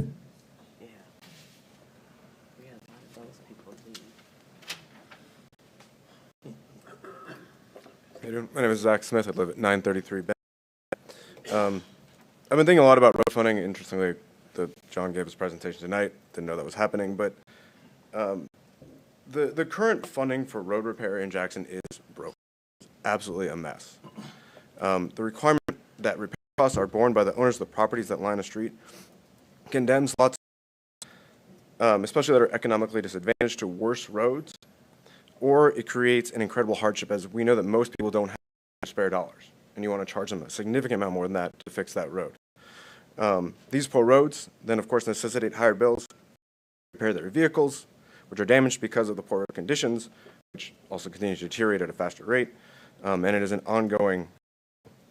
Additionally, putting the responsibility of road repair on property owners, often to request fixes or to pay for them, means will wait as long as possible before bringing the matter before the city, and therefore increasing the cost of those repairs. Live On is a Pacer 1, and that's only because there is no 0 available. It is a disaster. There are potholes, failed repairs, rutting, you name it, that street has it. Yet, given the current road funding formula, I see no way that street or the people that live there can afford those costs. It needs to be clearly that also that those that own property on a street, if it's the road they live on or that they have a business on, are in many cases not the heaviest user of that road, and they're being forced to carry a huge portion of that repair cost. This also occurs while a few cities in Michigan that collects its own income tax, which was not brought up earlier when we were talking about funding opportunities, as well as the other taxes. Jackson does not have the benefit of federal highway dollars for road repair. The highway misses the city, which probably makes things more expensive for us, but the current system is unfair and unequal for those that needs the help most. Thank you.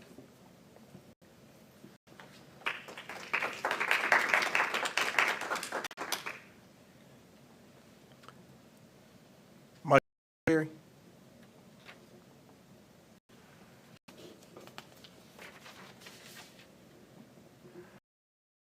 Marilyn Acton.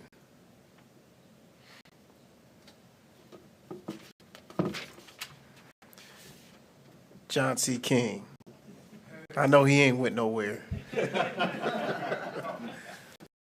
Mr. Mayor, John King, 203 3rd Street here in the city. I guess I'll mention like the Uganda situation, death penalty that was passed. it's sort of being pushed that it's like, oh, if someone suspects gay, that, you know, they have the right to kill you right then and there. Looking at the actual language, or, you know, I was trying to find the actual, the internet won't allow the government in Uganda's thing to be accessed.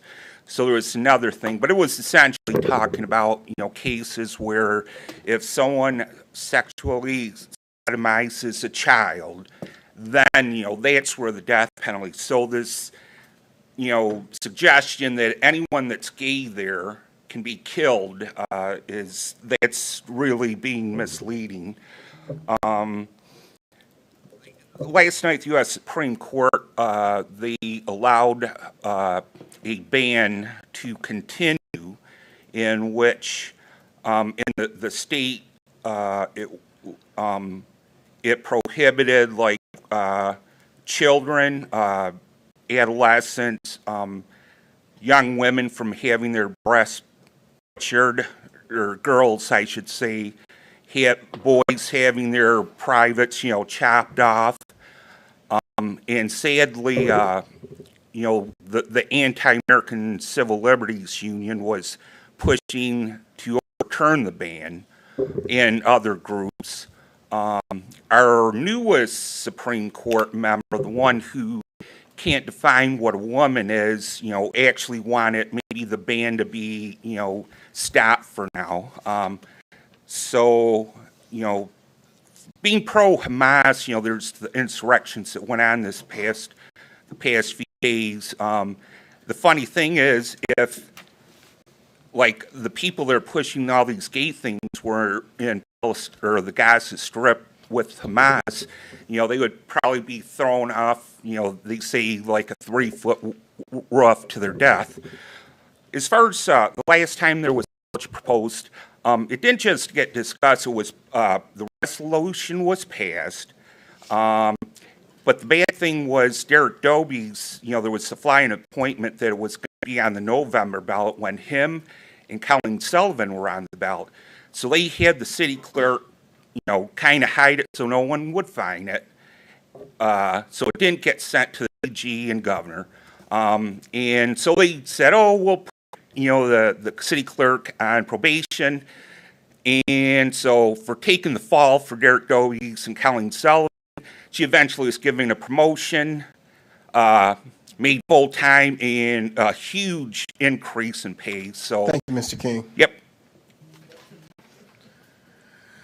William Hastings.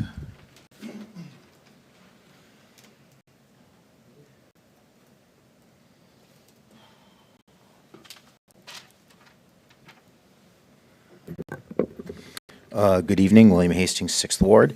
I was originally intending to address the Lansing Avenue assessments tonight. Since that vote has been delayed, I'm kind of putting the majority of those comments on ice for tonight, which is probably to the benefit of several city council members. Count your blessings. I'm not going to name your names, but the angel of death passed over you tonight. Well, I'll be back next time. So concerning, yeah, and I think of the people who weren't, so to speak, it's a metaphor from the Old Testament. Maybe you're not, might not be. Yeah, so a lot of the people, when you're calling the names, not reading them, those are Lansing Avenue people. They went home. At least that's my impression. So going back to the discussion led by our city engineer about a proposed millage, I think we're all pretty aware of the fact that a millage would be highly unpopular. Street assessments are highly unpopular. And that being the case, and I know this isn't a Q&A, a back and forth forum, but just some questions I had as I was listening is, so he's discussing 10 mills would repave the entire city over 10 years. And is that supposed to, no? I'm sorry, 58. I'm misreading my notes. I have it here. 58 years. Would that road work, is that supposed to be inclusive of lead lines? Because there's a hard deadline on doing the lead lines. I think it's of 2041. So like that formula, if that is including, I know repavement and lead, they're not the same thing. Different things are happening at the same time. But if it doesn't include that, wouldn't the clock run out on the city at 2041 where we've got a chunk of stuff done? So that's one thing to consider. Another question, again, it's an open question, this isn't a back and forth. Would Mr. Downing's formulation of the 10 mills, 58 years, does that include, I think you asked the question, the mayor asked the question, but I didn't quite understand. Does that include state and federal aid that we're receiving, or is that estimates of that, or is that independent of that? Because those are like different variables. And I was just going to suggest, since a millage is highly unpopular, since street assessments are highly unpopular, would be a way if you hybridized a millage, but with street assessments but capped low. Like, let's say your highest assessment's $3,000, and you would have a range, let's say, between $800 and $3,000, $1,000, $3,000 based on property value, and just adding that into the mix, if that could really pull that 58-year estimate down to, I don't know, 40, 30, something like that. So that's my time. Those are just some just kind of some open thoughts and questions I have about it. It's an important discussion to have. Thank you.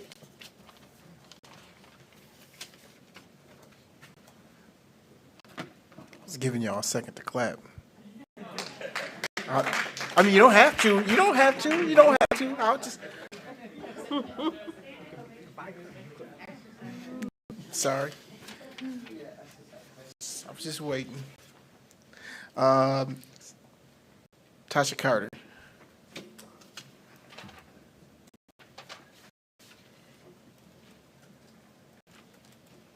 Good evening, Tasha Carter, Orchard Place.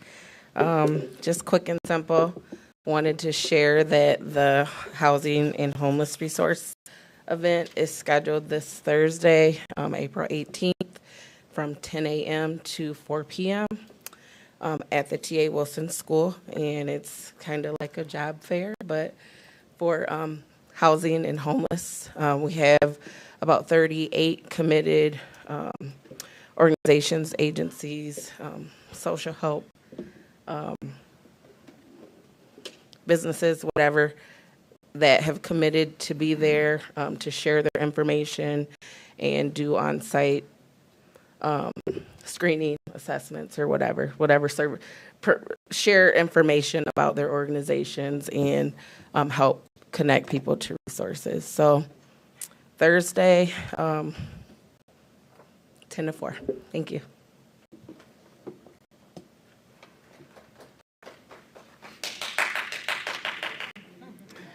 Cleveland Zook.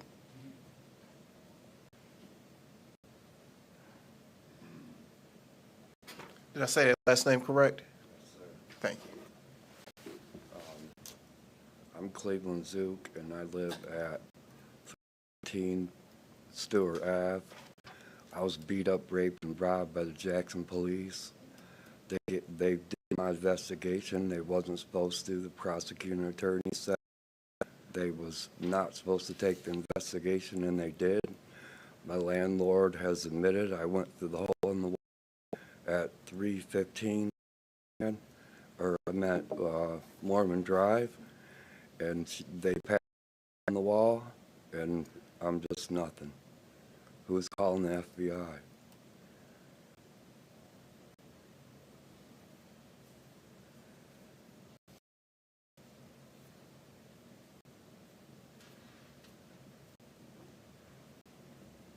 Who's calling the state police for the investigation?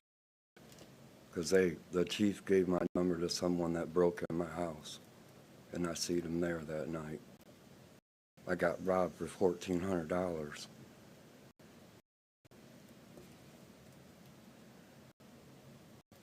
No?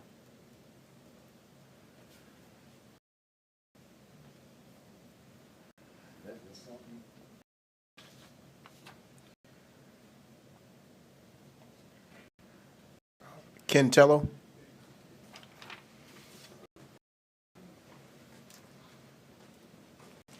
How you doing? I know who I am. I'm Ken Tello, man, a Jackson resident. Community engagement specialist for Jackson Nation Outside chapter. I'm just here to support Second Chance Month. I want to let everybody know how important it is. Me, myself, I went to prison. I did 21 years. I've been home 4 years now. I teach a decarceration activism class.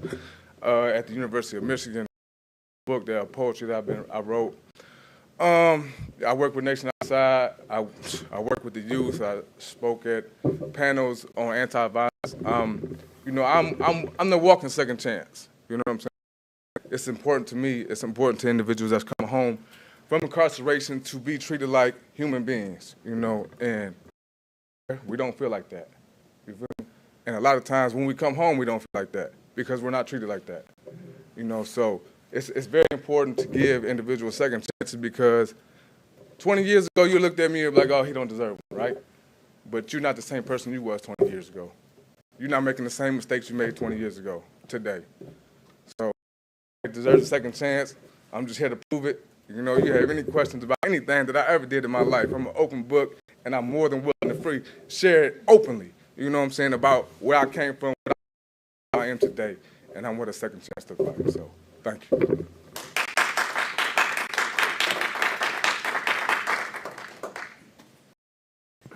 Okay, thank you everybody for your public comments this evening. That moves us down to item. We have no petitions or communications from city staff or other entities to be placed on file. Brings us down to item number 9, our consent calendar. Looking for a motion. I'll make the motion. Just want to ask that a few items be removed, correct? Item J, K, and L be removed for separate consideration. I, J, and K. J, K, and L. J, K, and L.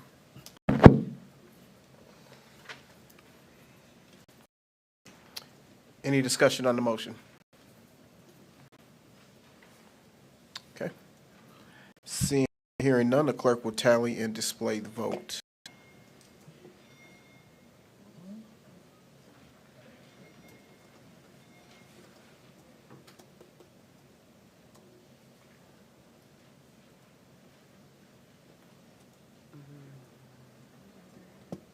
I didn't get it.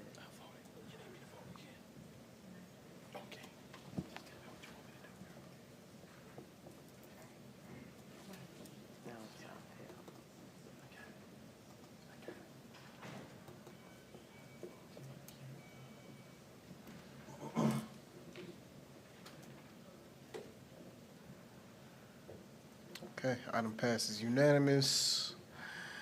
And that brings us back up to item J. I think we should probably start with the questions.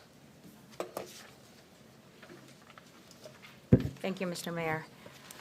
When I look at the economic impact on each of the memos, just wanted some clarification specifically related to the dollar amount that's provided for the police and the public works.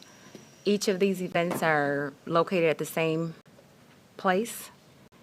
Public works, the $1,200 is consistent for each of those events. We just wanted some understanding around the police dollar amount that's listed on the memos, the rationale for the difference,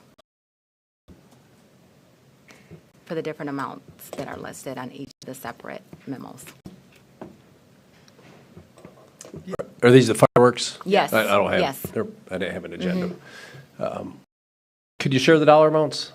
Yes. So for Labor Day, the fireworks August 31st, the dollar amount is $1,405. For the 4th of July, the dollar amount is $2,395. And for Memorial Day, it's $1,485. Yeah, typically we staff the 4th of July ones a little heavier. We have more personnel down there, both sworn police officers as well as our reserves. And due to the increase in number of personnel, increases number of patrol vehicles we have down there, and we do allocate costs for patrol vehicles on scene as well. And we have to look at last year's. We often will start, we will actually have people down there a little earlier on the 4th of July ones as well, an hour, a couple hours earlier than the other two, just due to the crowd size. So that would reflect. And also understand the numbers that are sent each year are really based off the prior year. We do not know who's actually going to work those events until typically 2 weeks prior to. So depending on who is awarded assignments, there is a difference in what their pay actually is. So the amounts we give are an average cost of the staff they'll cover those events. Thank you.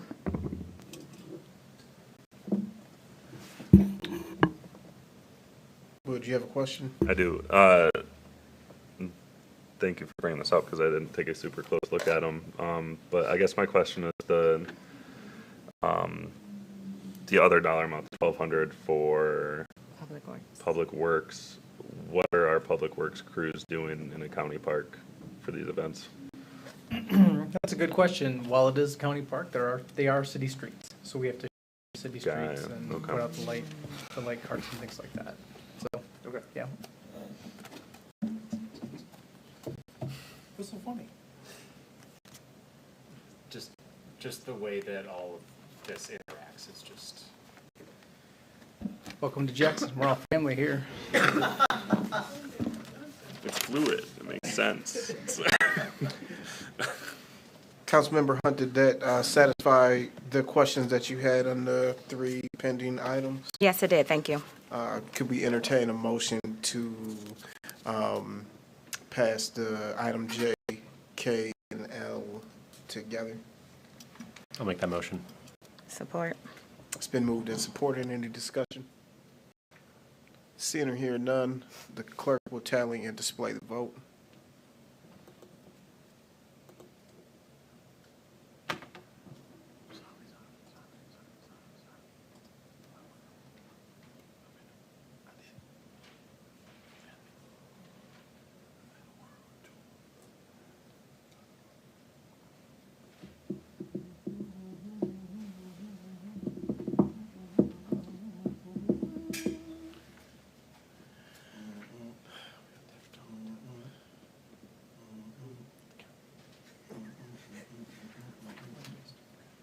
I don't know. Feeling hopeful. Okay. Okay, passes unanimous, and that takes care of our consent calendar for today. Brings us down to other business. Item A, East Side Economic Development Update. Sorry, I didn't have time to put together a written update. I'm going to vamp real quick while I find an email from the things are starting to get traction on coordinated efforts to promote East Side redevelopment. The DDA is taking the lead role on beautification efforts on the East Michigan corridor. They've installed 6 trash cans on a regular basis. They are engaging in a banner program to get some banners going on the east side and do some nice looking aesthetic there. They have a DDA board cleanup on East Michigan Ave on the 20th on Saturday, and on relationships. And to that point, our consultant GWJ has been very active. Since the last meeting, they have been meeting with property owners. This is Malik. He's been meeting with property owners, getting tours of available properties, looking at potentially available properties, and talking to businesses there for business expansion and action efforts. He's engaging with the current holders that are there, and there's a meeting later this month with some of the anchor type businesses there. So talking American One and the hospital and some other large employers in that corridor. So it's early days. At some point, I do know we will be doing some sort of visioning type sessions there, but we're just kind of getting some of the base information down before we engage in those things. I know it was important to Malik. We want to do a feasibility study on a few different things, but also talk about what that corridor could look like from a spatial standpoint. There was a MDOT meeting to talk about East Michigan Avenue from 127 city. The portion that's outside of the city will be a MDOT project in 2020, I think, 2028. It will come into the city down to at least Page. Well, some treatment will be at Page, correct? It's kind of wonky. What we thought was two distinct separate projects inside the city, outside the city is now being blended a little bit. So John, if you want to speak to that. The plans are to reconstruct from Bender, which is just to the east of 127, all the way to Dwight Street. With that reconstruction, when they get to Ganson, they're going to make the 4-lane portion coming into the city, instead of 4 lanes, make it 3 lanes. And then from Dwight to Page, they want to resurface and then make 3 lanes at this same time in 2028. And keeping the 5 lanes from Page to Cooper still a 5-lane road. So even though it will not be reconstructed in 2028, there is plans to do some mill and resurface so drape the portion from Page to Dwight. Thanks, John. And while this is 28, there's a sign I've seen somewhere in the building that says, "Be careful. Dates on the calendar are closer here." It's in John's office. So we'll have to monitor this, and we'll continue to talk with MDOT. And when the time is right, we'll make just like we had some folks visiting from Eagle and EPA, and see if we can get MDOT to come and their project and how it would affect the city. So that's what I have on the east side. Vice Mayor. Thank you, Mr. City Manager. Yeah, I'd just like to say that Beth, the Executive Director with DDA, she has really been doing, to me, a great job involving the part of the east side, which is part of the DDA authority, building relationships, trying to get events over there, but doing things that hasn't been done in decades. So I appreciate it, all the hard work she's doing, everything she's putting into it. And I'm just like doing it out and thank her so much for what she's doing. It's been a long time coming, but she has really been putting in some extra time and extra work, building relationships with the businesses over there. So earning trust. So I just appreciate everything that she's doing. I just want to say thank you.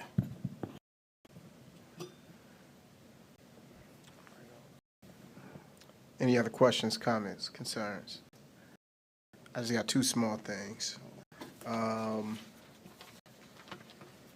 Is our friend Wiley Nico one of the people who Malik has had the pleasure of meeting with to tour some of the properties for potential investment? He wasn't named by name, but I know that got like a once a week phone call with him. So okay. He's getting touched. Okay. Second question. I may have an affinity for late night fried catfish from a friend of mine who generally parks, we'll say, behind the island. I noticed that the lights that we spoke about are there. I have them on. So, yeah, they're there. They don't do any good. Thank you for telling me. No problem. That's it. Thank you for the update on that. Wingedy Yans. Friday, Saturday night. They don't open till 11. It's worth the risk, trust me.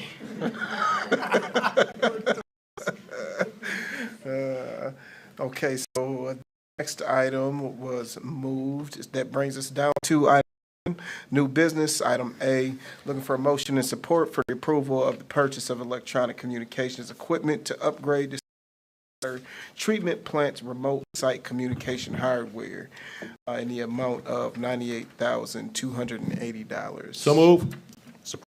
Moved and supported. Any discussion? I have a question. Yes, ma'am. Might have to answer this, but Is there any, I don't know, it was asked as a patch, like to prevent anyone from hacking or doing anything to our equipment there at the water treatment? That's a great question, actually. That has come up in several meetings. There's obviously for certain reasons I won't discuss certain things unless we're one-on-one. Okay. But I mean, rule number one: you don't attach your SCADA system to the internet. Okay. It's like a closed loop system. So, walkie-talkie than a cell phone or something like that. Yeah, absolutely. Okay. Yeah. Okay. Thank you.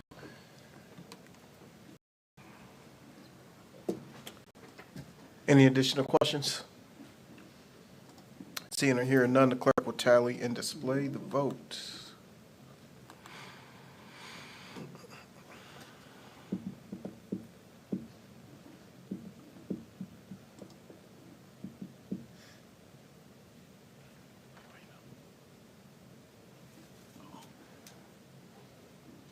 Item passes unanimous, brings us down to item B. Looking for a motion and support to approve change order 2 of the for the 2023 fiscal year drinking water state revolving fund project improvements in the amount of $29,813. So move. Moved and supported. Any discussion? Seeing or hearing none, the clerk will tally and display the vote.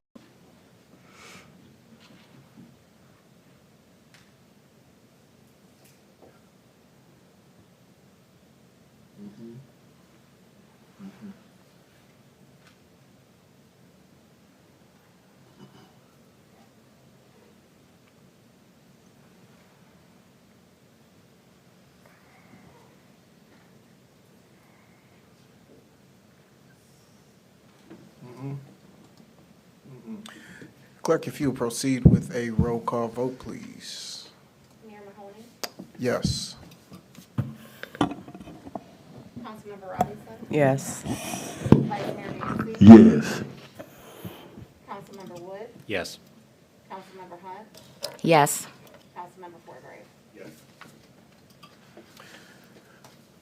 Thank you, Madam Clerk. Motion passes. Brings us down to item C. Looking for a motion and support to approve and waive compensation for easements to the Michigan Department of Transportation for the replacement of South Cooper Street Bridge over the Grand River, and authorize the city engineer to make minor revisions and authorize the mayor and city clerk to execute the appropriate documents. So moved. Second. It's been moved and seconded. Any discussion? Seeing or hearing none, the clerk will tally and display the vote.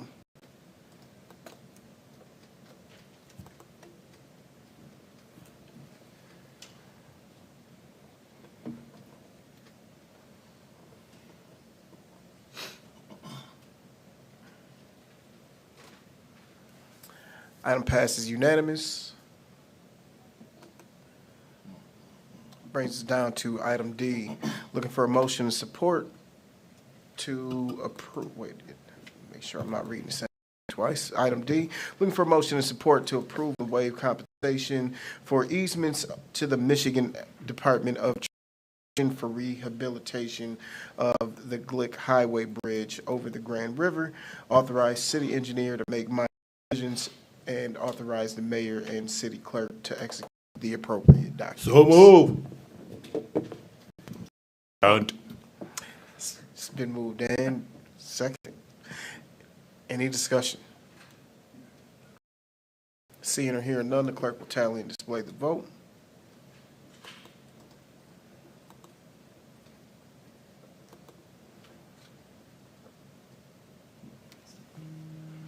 Item passes unanimous, brings us down to item E.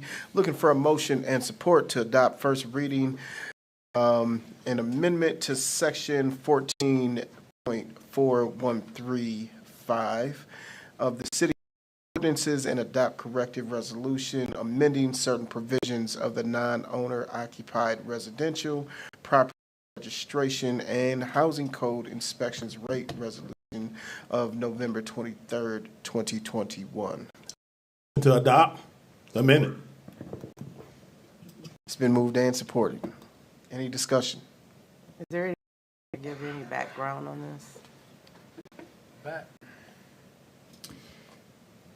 Yes. Basically amending a resolution that was adopted by council in 2021 when we went from a hourly rate to a flat fee for housing inspections, and making sure that the ordinance and the resolution are consistent with current policy in the community development department.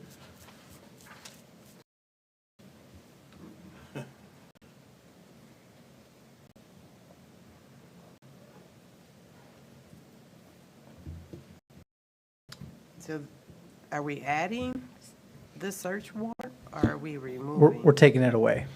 We don't want to charge. We don't charge for that, and we wanted to make clear we would never. Okay.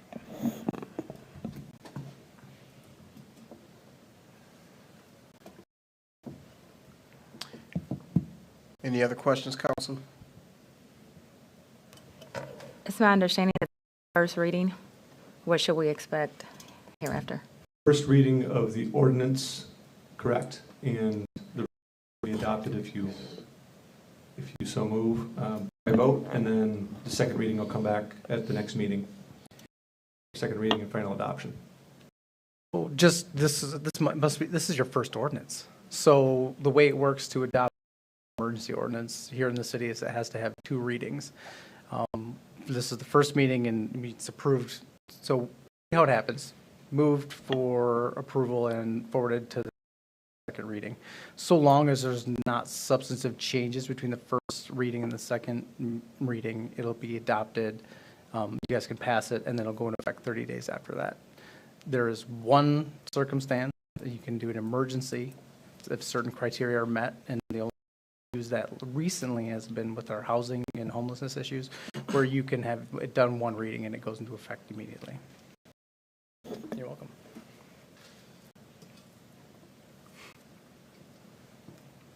There are no other questions. The clerk will tally and display the vote.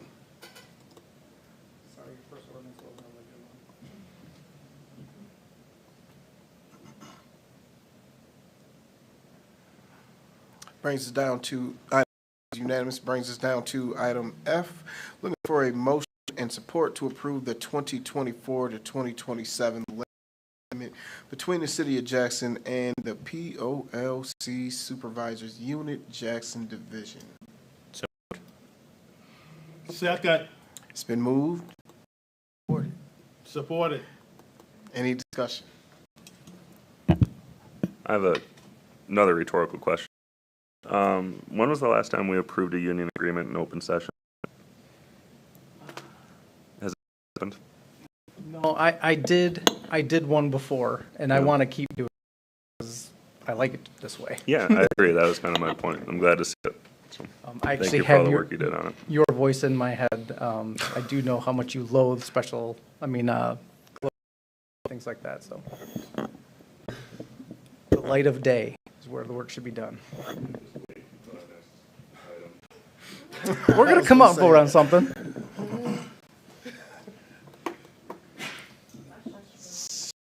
Questions, the clerk will tally and display the vote.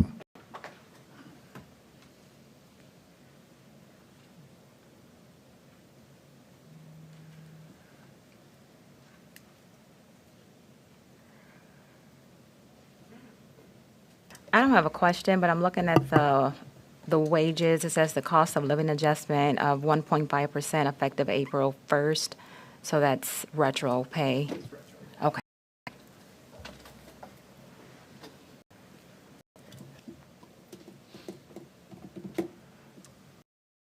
Okay, I think that item passed unanimously. Brings us down to, item number 12. Looking for a motion and support to conduct a closed pursuant to MCL 15.268E concerning specific pending litigation in Jackson County Circuit Court case number 23-2632 NI. So move. It has been moved and supported, and the clerk will do a roll call vote. Councilmember Robinson? Yes. Vice Mayor Dancy? Yes. Councilmember Wood? Yes. Councilmember Hunt? Yes. Councilmember Forgrave? Yes. Mayor Mahoney? Yes.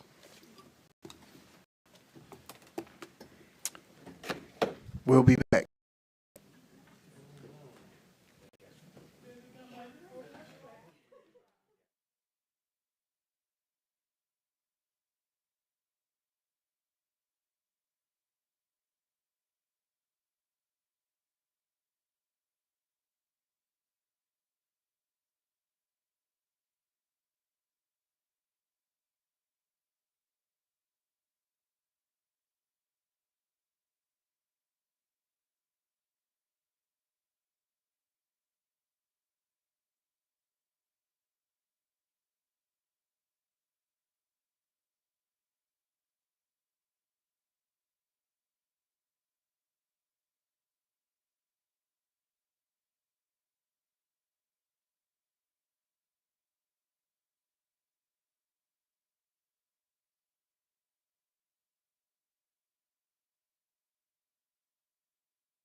looking for motion support to return from our closed session. So moved. It's been moved in support. All in favor, say aye. Aye. Oh, excuse me. Madam Clerk will do a roll call. Councilmember Wood, Here. Councilmember Hunt, Present. Councilmember Forgrave, Here. Mayor Mahoney, Yes. Councilmember Robinson, Yes. Vice Mayor Dancy. Yes. Okay. We are back from our closed session, and we will be looking to entertain a motion. Mr. Mayor, Mr. Wood. I'll make a motion to approve the settlement as recommended by the city attorney in Jackson County Circuit Court case number 23-2632-NI in the amount of $60,000 and authorize legal counsel to effectuate same. It's been moved and supported. Any discussion? Seeing or hearing none, the clerk will tally and display the vote. Councilmember Hunt, Yes. Councilmember Forgrave, Yes. Mayor Mahoney, Yes. Councilmember Robinson. Yes. Vice Mayor Dancy. Yes. Councilmember Wood. Yes.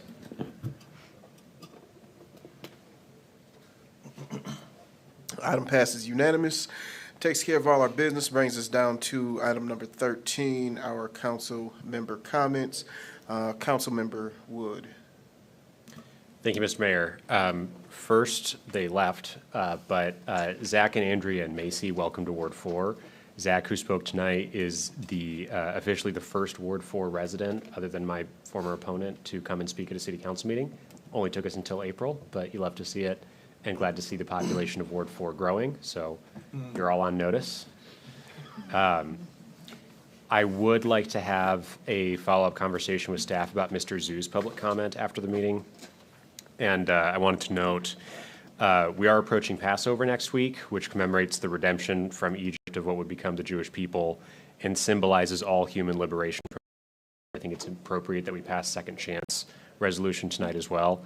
At this time of year in particular, I would appreciate it if members of the public would please refrain from making profane references to the plagues and the Exodus, particularly that sounds like it is identifying us as slave-driving tyrants with hard hearts and threatening the lives of our firstborn children. Thank you.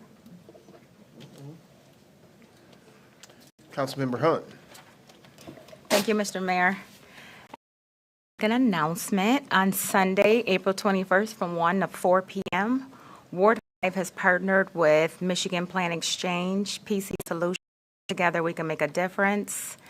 A1 Waste Removal, Save Our Youth, and Lakeshore Recycling Services to a Ward 5 downtown cleanup.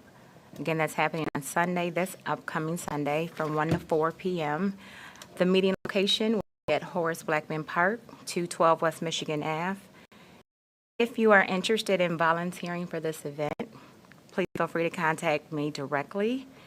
And if you want to about the items that you are able to bring to the cleanup, I can provide that information as well.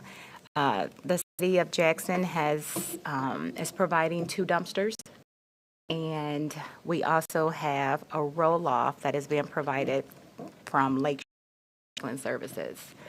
In addition to that, we have gloves and all the things to make the transition. And again, we are looking to beautify our city that we love. So please contact me if you want to be a part of this cleanup.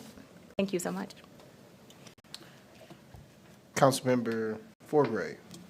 Thank you. I'd like to thank all the staff who put together the millage presentation and the road presentation, and as well as the city and his department for working on that. It's I think it's eye-opening. I don't want to sound defeatist by any means. I think it's something that actually shows that we have an opportunity as a community to step up and better our community.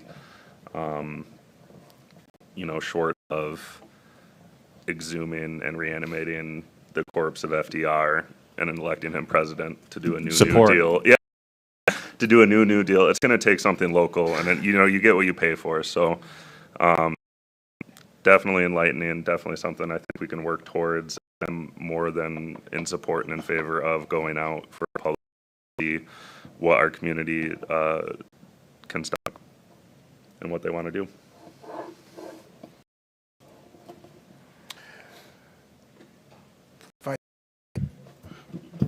Thank you, Mr. Mayor. No comment. Councilmember Robinson.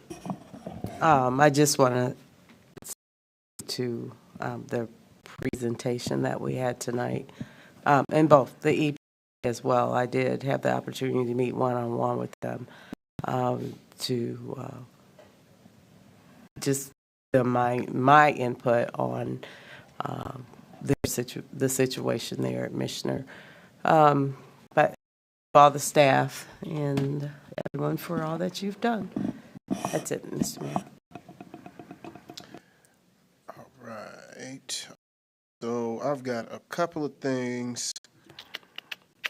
So first, I want to say I agree in saying thank you to staff for the presentation on the millage proposal or petition. I do have like some additional questions that I'll discuss offline and really would like to kind of see a roadmap of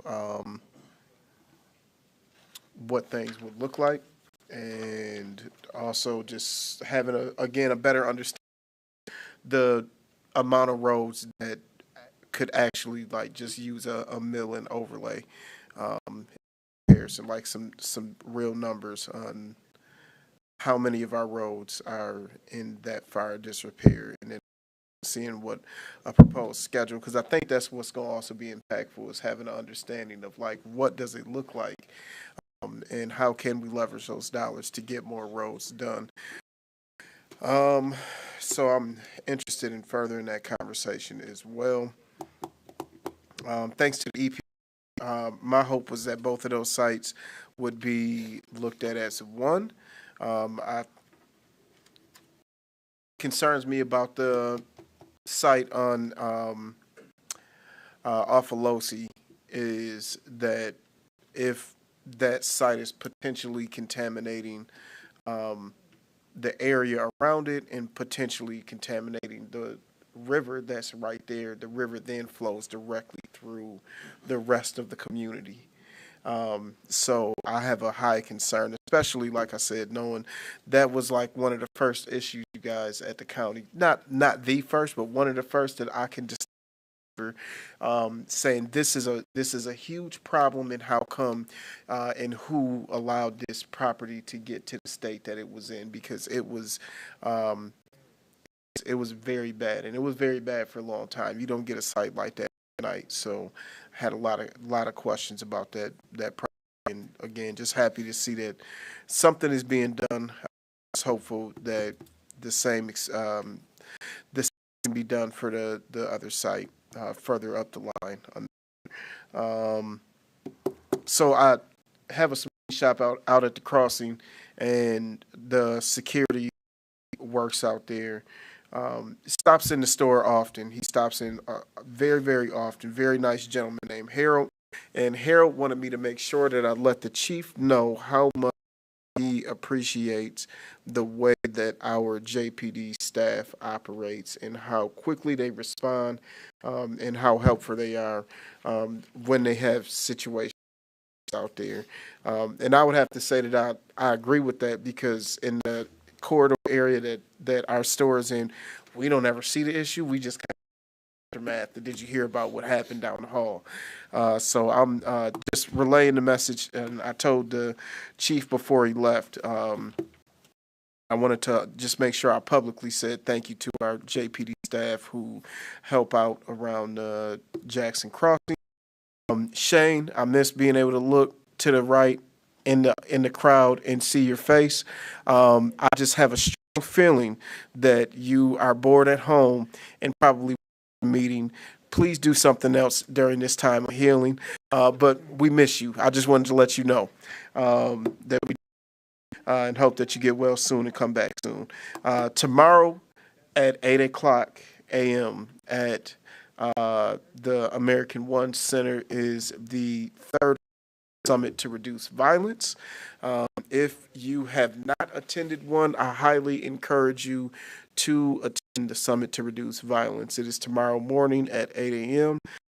Even if you can just stop by for a short amount of time at some point between 8 o'clock in the morning, and I think it ends at 1 p.m., please stop by and just show your face, show your support, some words, lend some encouragement, contribute to the solution, because it is working. It is not the only reason that we're seeing a decline, but it is absolutely a part of it.